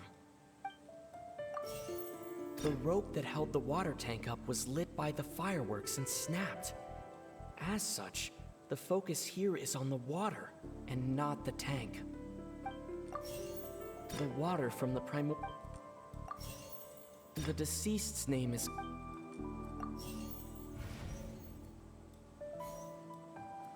The rope that held the water... Now it seems like the... Lynette was in the magic box. I remember there was something else within the inner layer of that box.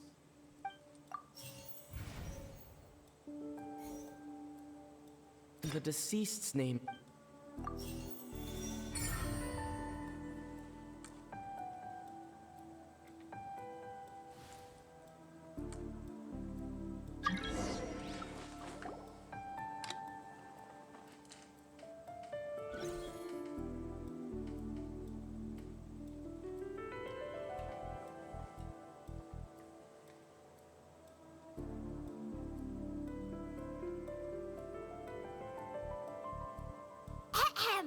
It's Ace Detective Paimon's time to shine again! In the original plan, Cowell would tamper with the water tank rope and the number selector securing his target. When the magic box containing Halsey was lowered, the metal hook would retract gradually and pierce the balloon at the top of the box. When the balloon attached to the box popped, the water from the primordial seed inside it would pour down and dissolve Halsey. Afterward, Cowell would enter the tunnel and break the flower vase to conceal the water inside the tunnel, with the remaining evidence being covered up by the water tank on stage. But he encountered something unexpected in the tunnel, and wound up being fatally hit by the same water tank he meant to use to cover his tracks. Huh. That does make sense. That actually links together a lot of the more confusing pieces of evidence.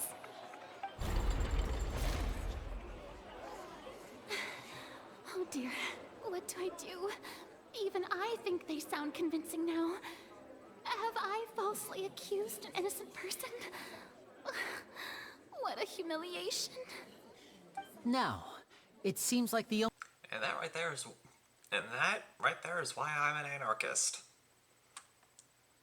Or at least one of the reasons. I just don't trust government. Because of situations like that popping up.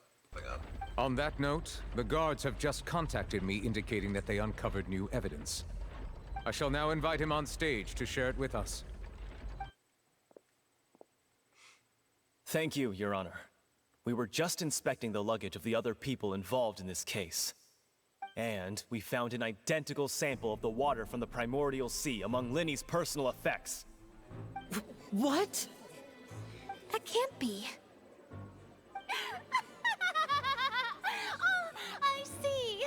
Well, how wonderfully comedic to have your own counterattack only to come back and wound you. Does this not clear all doubt? My dear citizens, my loyal audience, allow me to present my reasoning and bring this performance to a swift close.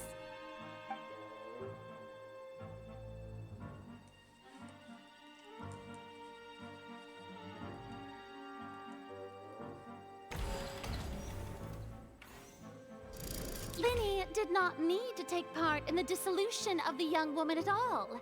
Indeed, he did leave the scene via the vent. Having made modifications to the props beforehand, his accomplice Cowell then caused Halsey to vanish using the water from the Primordial Sea. But upon his return, in cruel avarice, Linny desired sole credit and prepared to do away with his partner in crime. Ultimately, he knocked Cowell out, and the tool meant to cover the crime up also became a murder weapon. Now, as much as I regret having come to such a viciously straightforward conclusion, it does seem that the famed Fatui is quite the cold-blooded and ruthless organization. Am I right, Mr. Linny? We've used up all the evidence we collected. There's no way for us to make a rebuttal here. Is this the end of the road?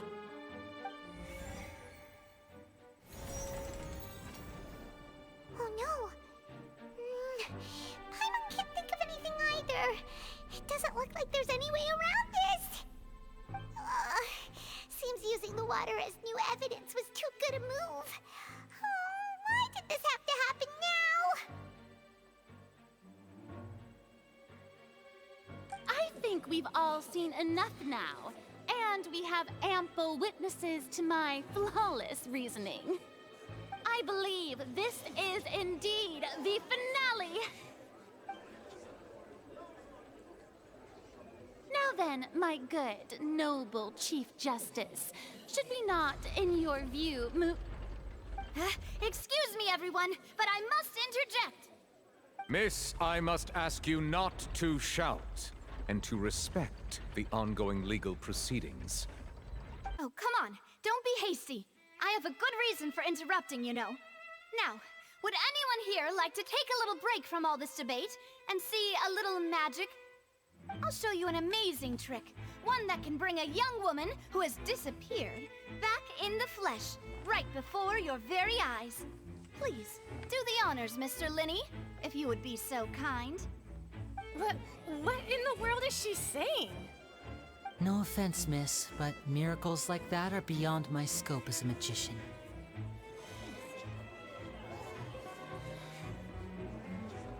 Come on now, don't be silly. Magic is all about misdirection, isn't it? It often conceals the truth while presenting a fascinating illusion. But once everyone believes the illusion, can't magic reveal the truth to them once again? And wouldn't such a trick be the most marvelous finale to today's performance? Come on, Linny and Lynette. Give it another go. Don't worry. Spina di Rasula has made the necessary arrangements on your behalf. But as the magic makers and stars of the show, I think I should leave the final performance to you. I understand.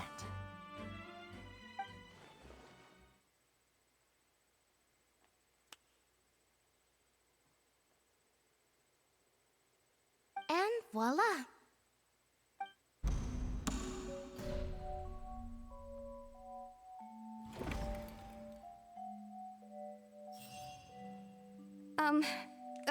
Sorry for the interruption. Wait, isn't that Halsey? So the whole thing about people dissolving wasn't true after all? To be clear, I'm only here because this person told me that if I testified, the merit of doing so would lessen my sentence. I was hiding outside this room listening to the proceedings because I was afraid that I would be the one put on trial.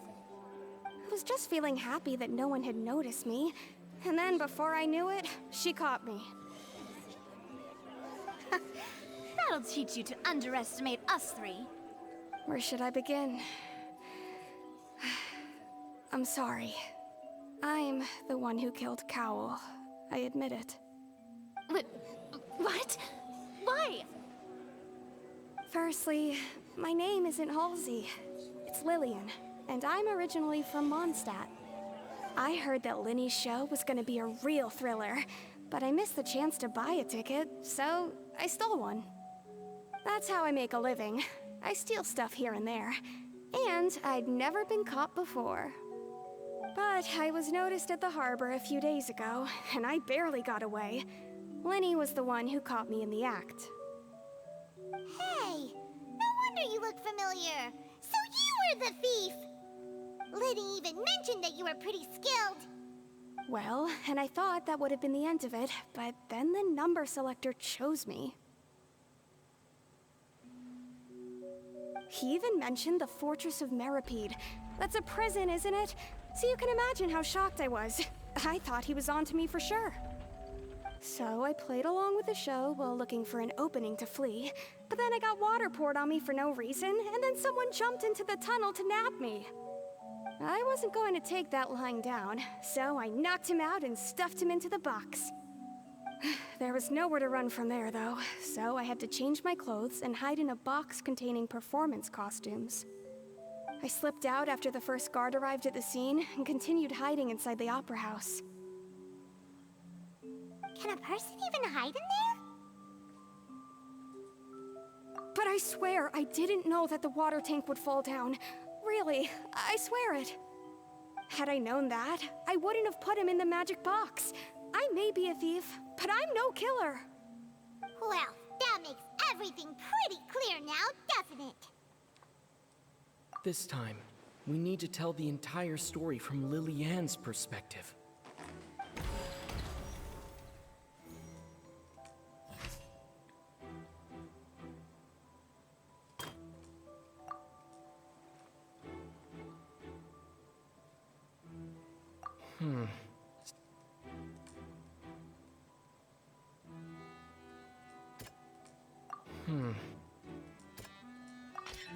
The strange sound wasn't from a fight.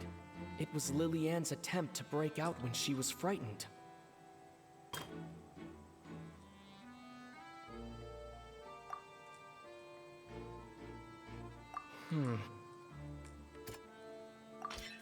The flower vase was not broken to cover anything up, but was smashed during the struggle between Lily-Ann and Cowl.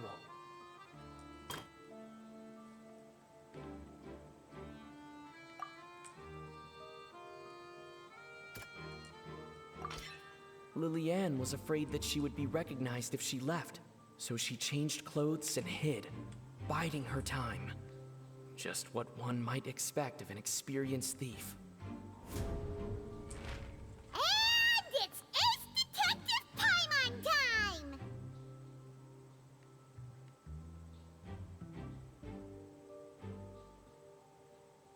Having been selected out of the blue, Lily-Ann panicked.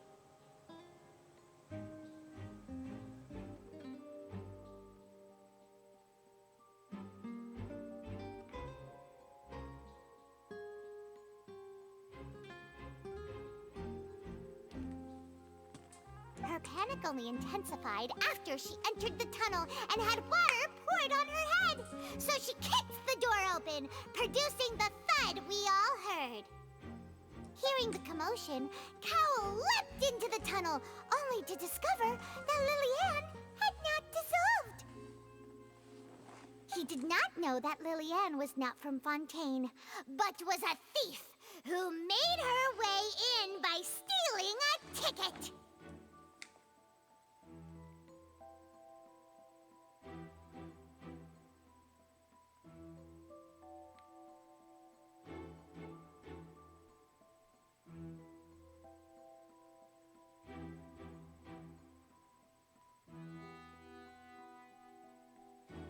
Mistakenly believing that the water from the primordial sea needed time to take effect, he tried to force Lillian back into the box.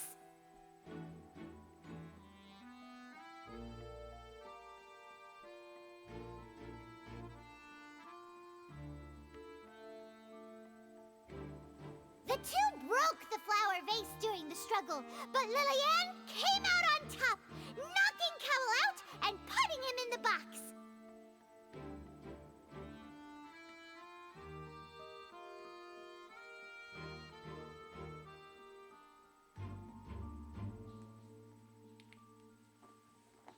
With no way of escaping, she changed her clothes and hid in the costume trunk until the performance ended.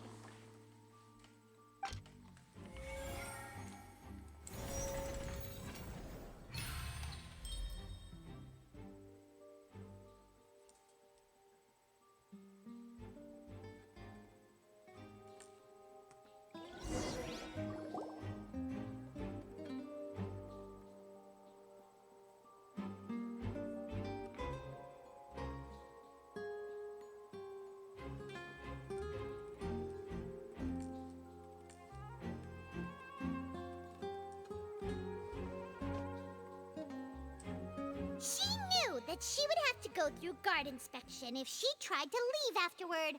So, she has been trapped in the Opera House these last 2 days. She had already become desperately hungry by the time we were chatting over macarons.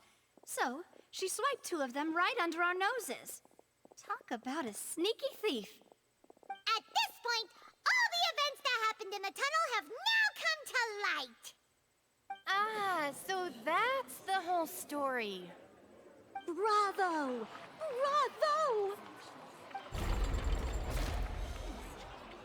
Now then, Lady Farina, do you wish to speak against the defense's statements? Please answer the question, Lady Farina. Also, if I may add, the trial has not yet ended.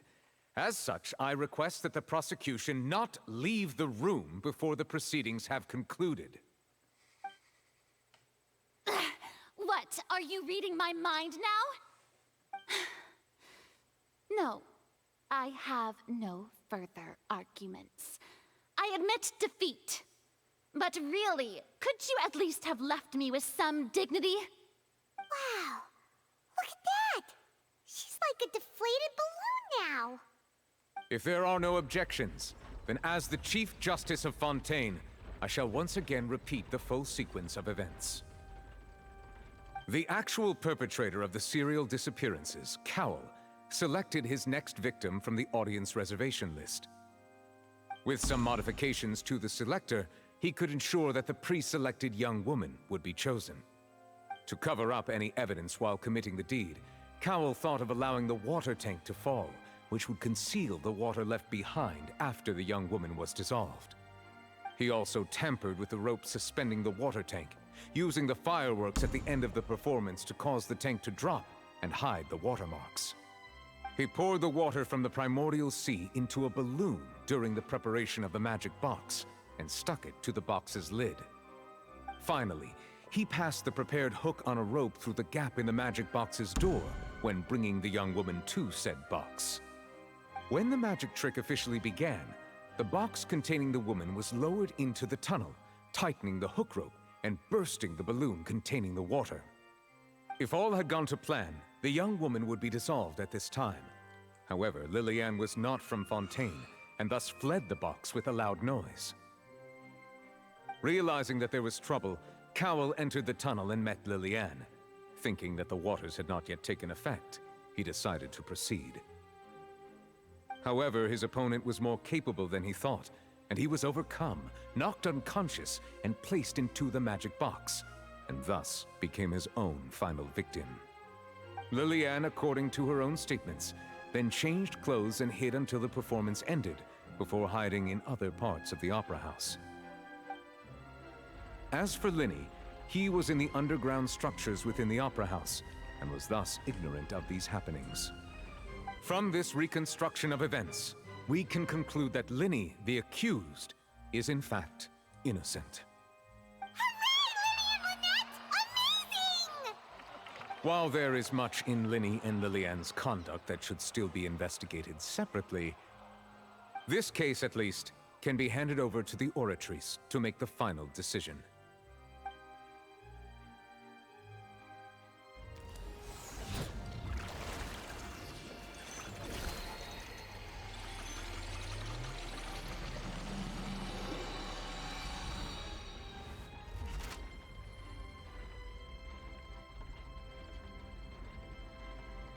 As such, Linny and Lynette are officially declared not guilty.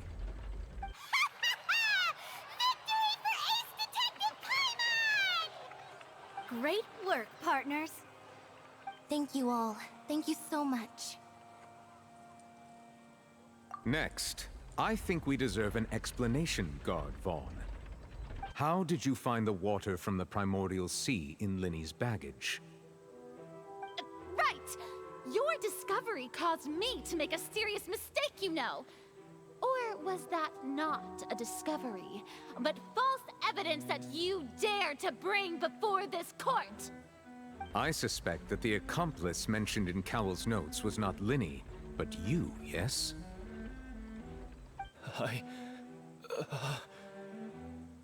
I'm sure you know what you must do to lessen your sentence. Speak quickly! Unless you want to earn yourself a one-way ticket to Coupon Town. I was just following orders. We were supposed to place blame for the serial disappearances onto Linny, and thus cause suspicion to fall on the Fatui. The higher-ups said this was the best opportunity to do so. And now that your plan has fallen through, and the secrets of the water have been revealed, you have become a liability to said higher-ups, yes? Therefore, you would be wise to tell everything you know, and seek the protection of the guards. Yes, I'll tell you everything I know. Our boss discovered that the water can cause people to dissolve. It can also be made into a potion, which when extremely diluted, can cause people to experience unforgettable exhilaration. We've been in this business for a while now, and have made decent more off it. The disappearances were also the boss's idea. I mean, this is the boss we're talking about.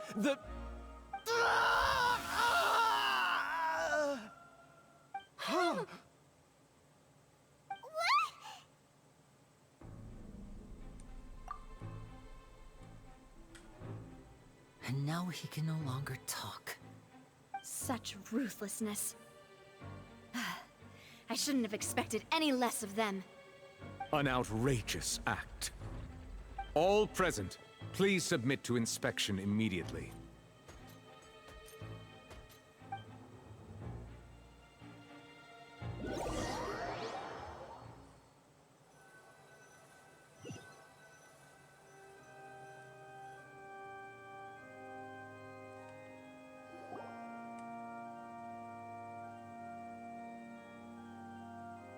So, we're just going back now?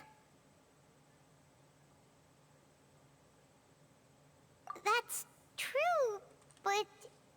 Traveler. I will say that was very interesting, to say the least. Oh yeah, and I guess we're still mad at Lenny for the whole them being Fatui thing. Even after you learned that for the Fatui. I just wanted to make sure that we're squared. A true king pays off his debts. To approach you with any ulterior motives or ill intent. I've spoken to you as myself, just plain Lenny, this entire time. As for why I'm a Fatus, it's because the goals of the House of the Hearth align with those of an orphan like me. Okay. That was how Arlecchino. Interesting. That's why the word father was in quotes. Because in this case, father is just a title, not a full declaration of the gender of the parent. Now everything's starting to make more sense. We're good, we're good. Okay. So, when their parents died, they were street performers, basically. So we found a crowded corner and we began to perform magic tricks there. To my surprise, we proved to be pretty popular, and we could at least stop worrying about where our next meal would come from for a time. But I didn't want my sister to remain a street rat together with me forever. Before long, an aristocrat came to me and claimed that he wished to take us in after watching my performances. So he went from orphans to nobility just like that? Seems so. That was how we felt at first too, as if fate was on our side, and we could say goodbye to those painful days. But I gradually discovered that while we were called foster children, he was really after my talent for magic tricks. Also, in the event that you guys were wondering, I was texting my cousin because I noticed parallels between him and Lenny that I wanted to kind of tease him relentlessly about.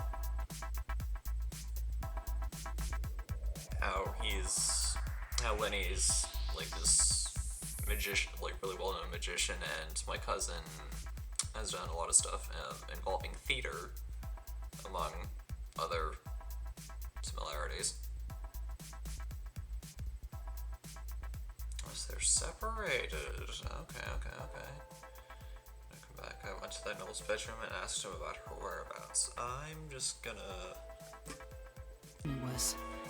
She caught the eye of the most eminent person at the banquet, so I sent her over as a gift. I mean, you'll be able to perform your magic regardless of who your assistant is, yes? Oh no. So he was gonna... But wouldn't Fontaine's laws deal with such people? As far as outsiders are concerned, this is a relationship akin to adoption or foster care, and they have their ways of escaping the eye of the law.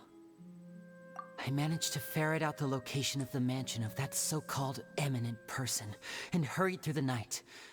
But by the time I leaped over the walls, avoided the guards, and made my way in, all I saw was the moonlit ground covered in blood, and the knave standing there in the darkness. So, she'd already taken care of that guy. That's right.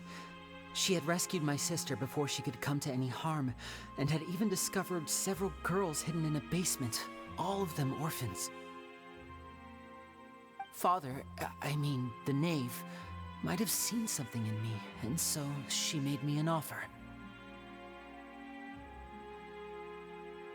The House of the Hearth welcomes you, for your interests align with ours. Here, none will ever betray you.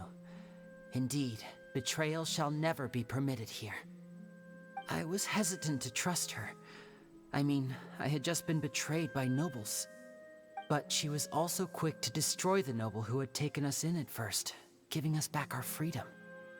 Oh, so that's how the two of you joined the House of the Hearth.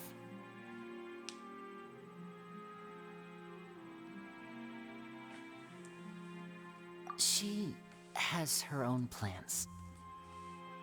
She has gained permission from the Tsaritsa to first use the Gnosis' power when she obtains it.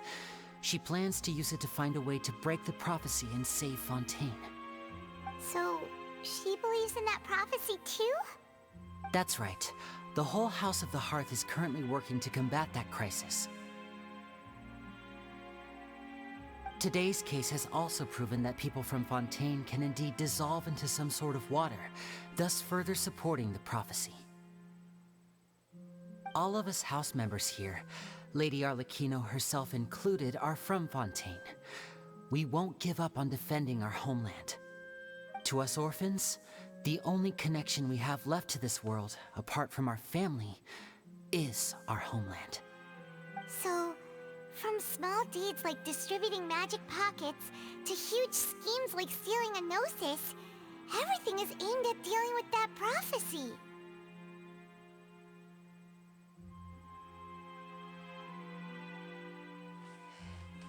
It's all right. I understand. The only thing I can do is relate all this to you. I just hope you can understand that even as a member of the House, I have never stopped making my own decisions, and that I believe what I'm doing is right. If you should need anything at all in the future, feel free to find me. I will do my best to help you, as plain Linny.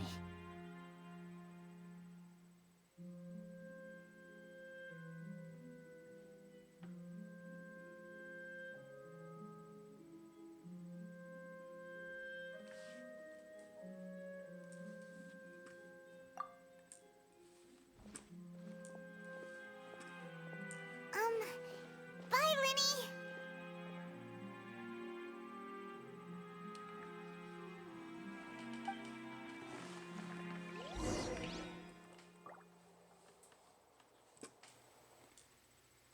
Wow. A twist of great magic. Oh yeah, we need to gather up all the achievements and such, don't we? Investigate the truth.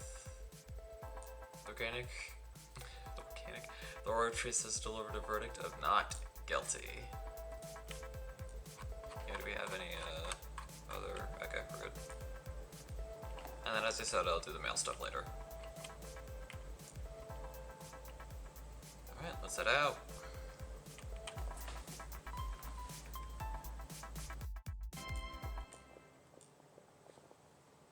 Hey there. What was with the disappearing act you pulled right as the trial ended?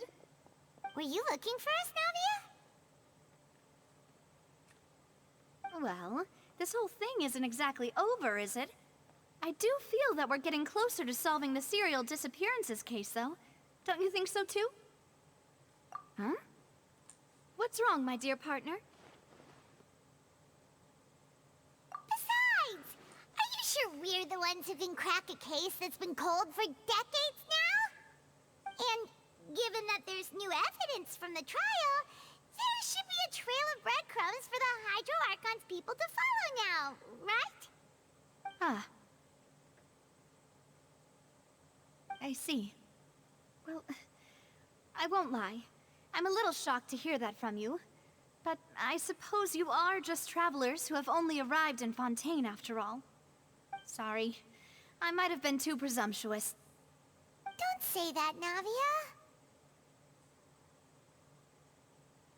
Ah, and we were having so much fun investigating with you, too. It was like having new waters flowing into a stagnant mire, causing new hope to spring forth, and the reflection in the murk to become clearer. Well, sorry about that. I'm a bit prone to nostalgia. Don't mind me. Wait, shall we have a farewell meal? You know, to commemorate our time as partners? Huh? Do we really need to get that formal? Well, guess you really did treat us as partners, huh? Well, I'd just like to have a proper ending to every important memory. That way there are no regrets later. Anyway, it would just be a meal, so it shouldn't take up too much of your time. You don't have to twist Paimon's arm. If Boss Navi is treating, count Paimon in! Oh, wonderful. In that case, why don't we return to the court of Fontaine and head to the Hotel de Boer? I believe we'll make it just in time for dinner. All right then, let's have our farewell meal.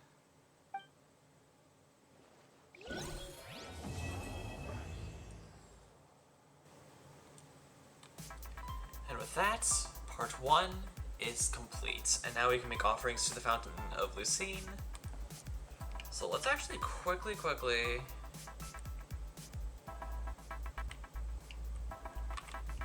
Oh gosh, there are new quests. Oh my goodness.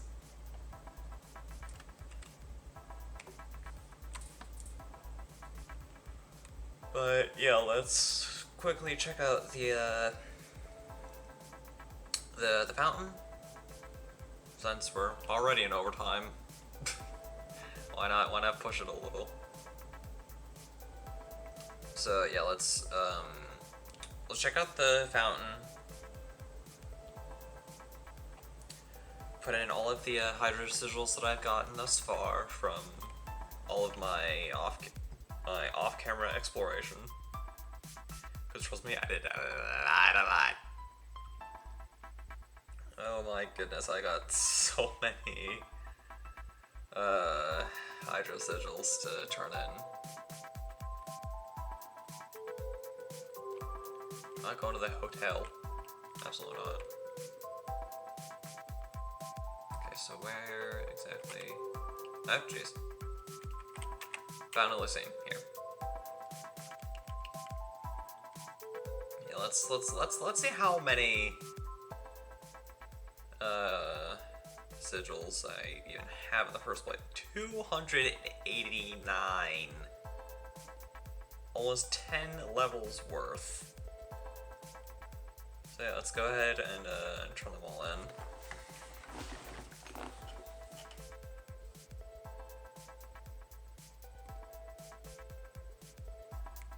Wow, hello.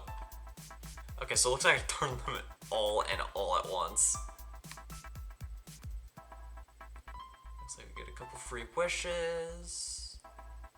We got some philosophies of equity, which I don't entirely need just yet. That's fine. Another sword ballet, crown of insight, philosophies of justice, even more wishes. Yeah, that's literally 4 wishes right there. Shrine of Depth's key, and philosophies of order. Oh yeah, there we go. We leapt all the way to level 9.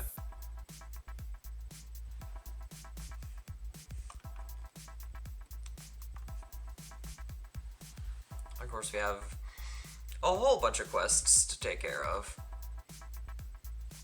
Oh yes, we also have this, don't we? There we go. How about we end this episode with some wishes, huh?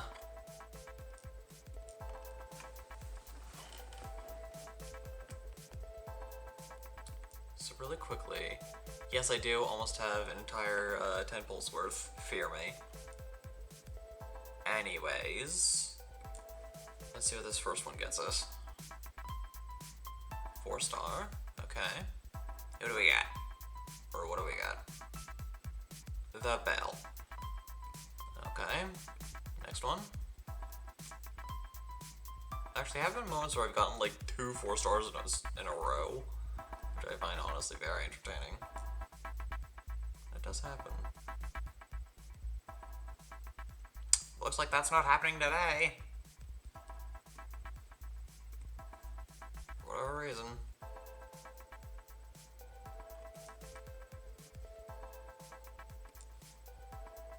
And then let's use our extra wish on here. There we go. Nothing particularly useful, but that's fine.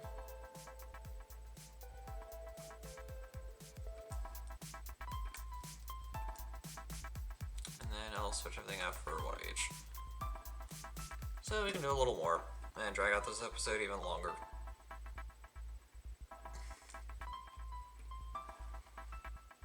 Of course, yes, I do wish on the weapon banner. Because for goodness sakes, you never know what'll happen. You might get something good. Besides, I did win my 50-50 on this thing like twice in a row, which, yay. Anyways, enough stalling for time. Let's quickly turn all the audio off. There we go. There we are. My lovely friends. Anywho's, if you guys enjoyed the stream and you're on the YouTube side of things, then please be sure to comment, like, subscribe, and as always, stay awesome. And if you're one of the lovely people who decided to take time out of your day, afternoon, or evening to come watch this stream live as it is happening, or you're here for the 2 weeks that it's on Twitch before I transfer it over, then please be sure to drop a follow and maybe even a subscription if you have not done so already. Small reminder that those with Twitch Prime are able to get a free 1-month subscription to a streamer of their choosing, so if you have not used that with someone else, I encourage you to use that here. Hello, Flying Phoenix. It has certainly been a long while. And as always, long live the rebellion.